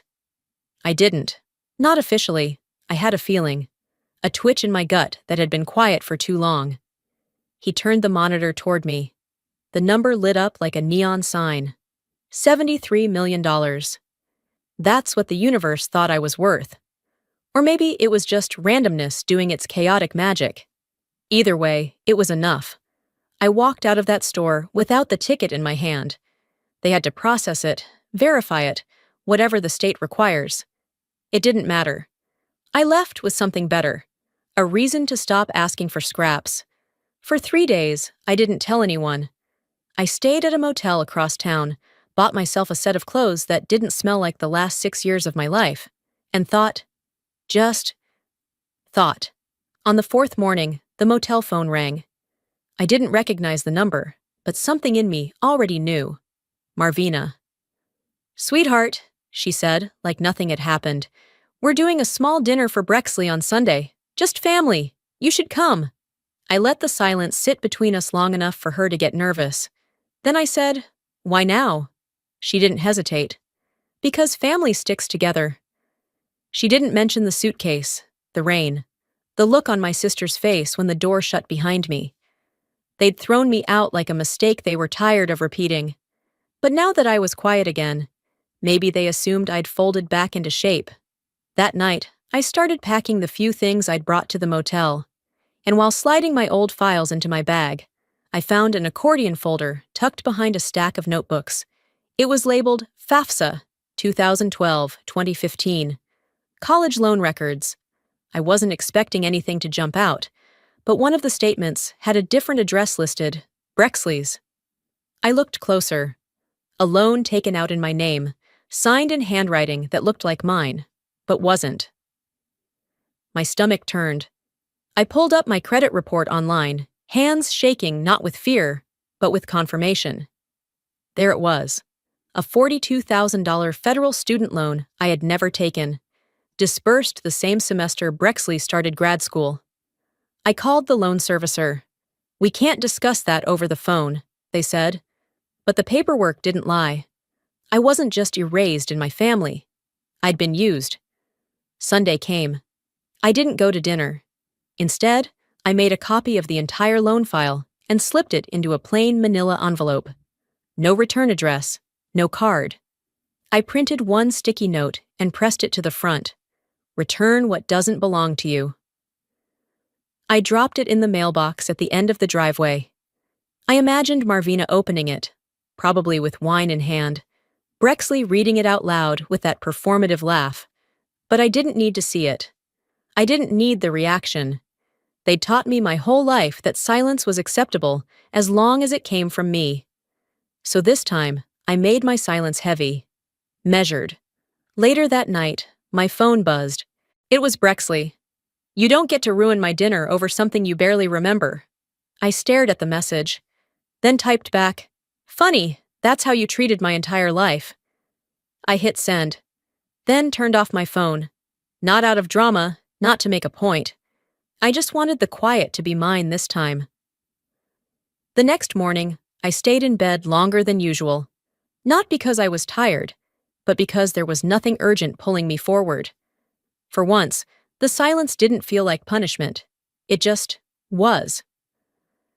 I made coffee with the motel's single-cup machine and sat at the little desk by the window.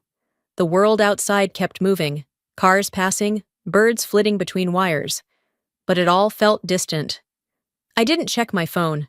I didn't need another message pretending the last few weeks hadn't happened. But the phone still rang. The number didn't have a name attached. For a second, I considered ignoring it, but something in me said to answer. "Hello?" The voice on the other end trembled a little. "Ellery?" It took me a second. "Della?" She exhaled like she'd been holding her breath for years. I saw the thing, on the local blog, about the house, the dinner, the whole mess. I didn't say anything. Let her speak. "I should have said something sooner. I knew how they treated you. I saw it." I pressed the phone closer. "You remember that night you got passed over for that college scholarship? The one Brexley didn't even apply for, but somehow ended up getting recommended for?" Her voice cracked. "I overheard your mother and father in the kitchen saying it would have been a waste giving it to you. They said, 'She's just going to come home anyway. Brexley's the one worth investing in.'" I closed my eyes. She kept talking, fast now, like she needed to finish before her courage ran out. "They said you'd always be the one who needed help. That if you got too much attention, you'd start thinking you deserved it." I nodded, even though she couldn't see me. "I'm sorry," she whispered. I didn't say, "It's okay," because it wasn't. But I was grateful she called. After we hung up, I sat still for a long time. That call didn't surprise me. Not really. It just confirmed what I had always suspected, but never had the audacity to name. Later that day, I took a walk through my old neighborhood. Not toward the house, but the street behind it. Mr. Greaves lived there. Had for as long as I could remember. Retired cop. Always had gadgets. He once helped me fix a school science project that involved security sensors and motion-activated lights. I knocked on his door, heart thudding. He answered in a plaid robe and socks. Same as always. "Well, I'll be," he said. "Ellery Lane. You all grown up." We talked on the porch for a bit. Then I asked if he still had the camera mounted on his garage, the one that faced the side of our driveway. "Still running," he said. "Backed up everything just last week." I asked if I could see the footage from the night they threw me out. He didn't even blink. You need it for something? I need it for me. 2 weeks later, I picked up a small USB drive from his mailbox. No questions asked. Back at the motel, I plugged it into my laptop. There it was. Me standing outside in the rain, bag in hand. My father tossing the suitcase onto the steps like it was nothing. My mother standing behind him, arms crossed. And Brexley, leaning against the doorframe, smiling like she'd just won a game no one else had been allowed to play. There was no audio, just grainy video in black and white. But it was enough. I watched it twice, then uploaded the file to a cloud folder. I created a shareable link and sent it, one by one, to each family member. No caption, no angry message, no accusation. I just let the truth speak without me. That night, I left the group chat, the one they used for birthdays and holidays and updates I was rarely part of, but never brave enough to leave. It felt like stepping off a train that had long since passed my stop. The next morning, I woke up to 3 missed calls from Brexley. No voicemails. Just one text that came a few minutes after the last attempt.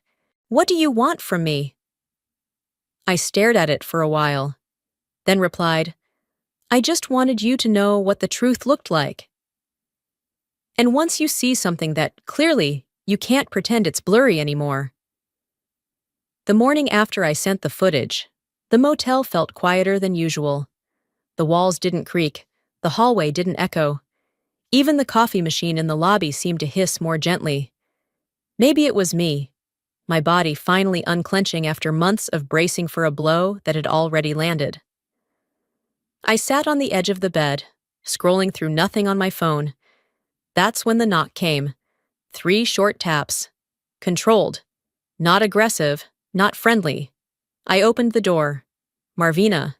She looked exactly the same. Perfectly styled hair, cream coat, lipstick the color of command. In her right hand, a small purse. In her left, a folded scarf. "I came alone," she said, as if that earned her points. I didn't move aside, didn't invite her in. I just leaned against the frame. She stood straight. "You humiliated your sister, and me." I waited. No response felt truer than silence. She shifted her weight, eyes flicking to the hallway, as if someone might witness her discomfort. "I didn't raise you to be like this, Ellery." "Did you raise me?" I asked, my voice flat. "Or did you tolerate me?" She blinked. "That's unfair." I exhaled slowly. "Just answer one thing." She crossed her arms. "Did you ever want me?" The question floated in the air between us, sharp as glass, but quiet. Her eyes narrowed, not angry, just calculating. Then she shrugged slightly, like she was returning something to the shelf. "You were a surprise," she said. "We did what we could." She didn't say it cruelly. That made it worse.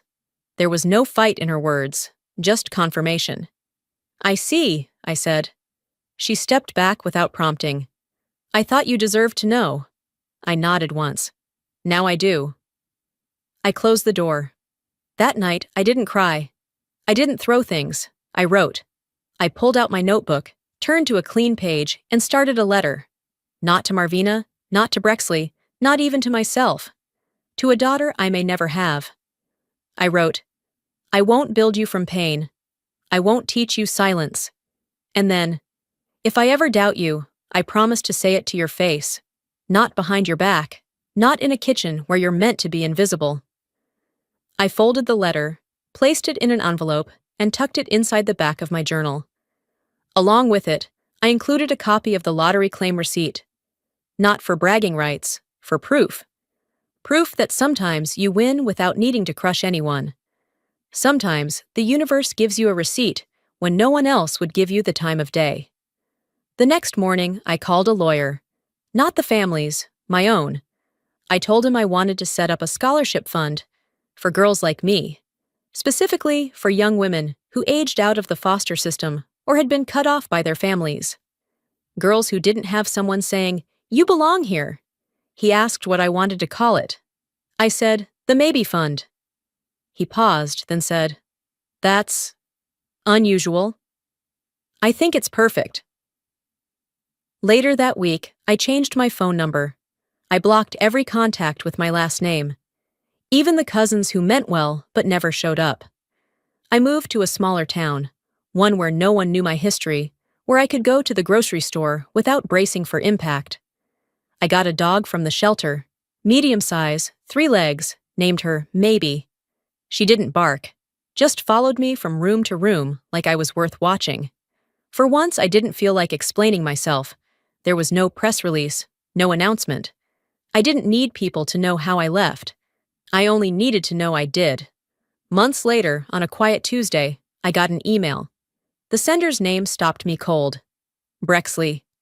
The subject line read, "Really?" The body was just one sentence. "I don't get how you turned everyone against me." I read it twice, then clicked reply. I typed, "I didn't. I just stopped turning myself against me." And I hit send. The air had shifted. I couldn't say exactly when. It wasn't the kind of change you could pinpoint on a calendar or measure by temperature. But the silence felt different now. Less like absence, more like space. A week after Brexley's email, a small envelope arrived, forwarded from my old P.O. box. The handwriting on the front was unfamiliar, a little shaky. No return address. Inside was a single sheet of paper and a clipped newspaper article. The letter was from Mr. Greaves, my old neighbor, the one with the security camera. "Ellery," it read. "I don't know who shared the footage. Maybe someone from that server it was stored on. But it's out now. The world saw it. Just wanted you to know. I believed you. Always did." Attached to the letter was a page torn from the local paper. The headline stretched across the top like a slap. "Family shamed after security footage reveals daughter's public expulsion." There was no photo, no names. Just the story. How a woman was thrown out of her family home in the middle of a storm, caught on camera, and what followed when people began to ask questions. I sat with it for a long time, the paper spread across my lap. Maybe someone online leaked the video. Maybe it just took one person sharing it with a friend who'd had enough family secrets of their own. However it happened, the truth had done what I never could. It stood up for itself. That week, things began to ripple. Marvina and Norvin were quietly removed from their church's hospitality committee. No announcement, no confrontation. They simply weren't asked to lead next season's events. Their usual front-row seats in Sunday service became third-row shadows. You'd miss it if you weren't looking. Brexley's influencer partnerships, candle brands, meal kits, home goods, started disappearing. One by one. She posted a vague statement about negativity from jealous people and how some things don't deserve a response. But comments were turned off within the hour. I didn't post anything, didn't comment, didn't even like the articles that began to surface online with titles like "The Girl with the Suitcase" and "When Family Fails Quietly." Instead, I baked muffins for my neighbor, Rose, who always brought back my trash cans without asking. I planted tulips in the front yard and read library books I hadn't touched since college. I volunteered at the community pantry twice a week and helped a young woman named Trina rewrite her resume. Every time someone asked where I came from, I just smiled and said, "East of here." Justice didn't knock on their doors, but consequence had a way of settling in, of pulling up a chair and staying quiet just long enough to be noticed. Spring came late that year. The trees bloomed all at once, like they'd been holding their breath for too long. I was weeding the garden when I heard the sound of tires on gravel. A green sedan parked across the street from my house. I recognized it instantly. She didn't get out. Brexley sat in the car for 10 minutes. I didn't move from my garden bed. Just kept trimming, letting her make the decision. Eventually, she rolled down the passenger side window and placed something on the dashboard. A white envelope. Then she drove away. I waited another hour before crossing the street. The car was gone, but the envelope had been tucked into my mailbox. Inside was a handwritten note, folded once. "I didn't know how much you carried until you stopped. And by then, we were already standing on your shoulders." No signature, but it didn't need one. I read it once, then placed it in the top drawer of my desk. The one I'd labeled closure, with a piece of masking tape months ago. I didn't write back. That night, I sat on the porch with Maybe curled up beside me. The air smelled like wet grass and something floral I couldn't quite name. The world was quiet again, but not empty. I sipped tea slowly, watching the trees shift in the breeze. "I'm not healed," I said aloud. Maybe raised her head slightly, ears perked. "But I'm not hers to hurt anymore. I didn't need revenge. I didn't need apologies. What I needed was already here. Distance, peace, a dog named Maybe who thought I hung the moon. There is no next chapter, but I'll write one for myself anyway.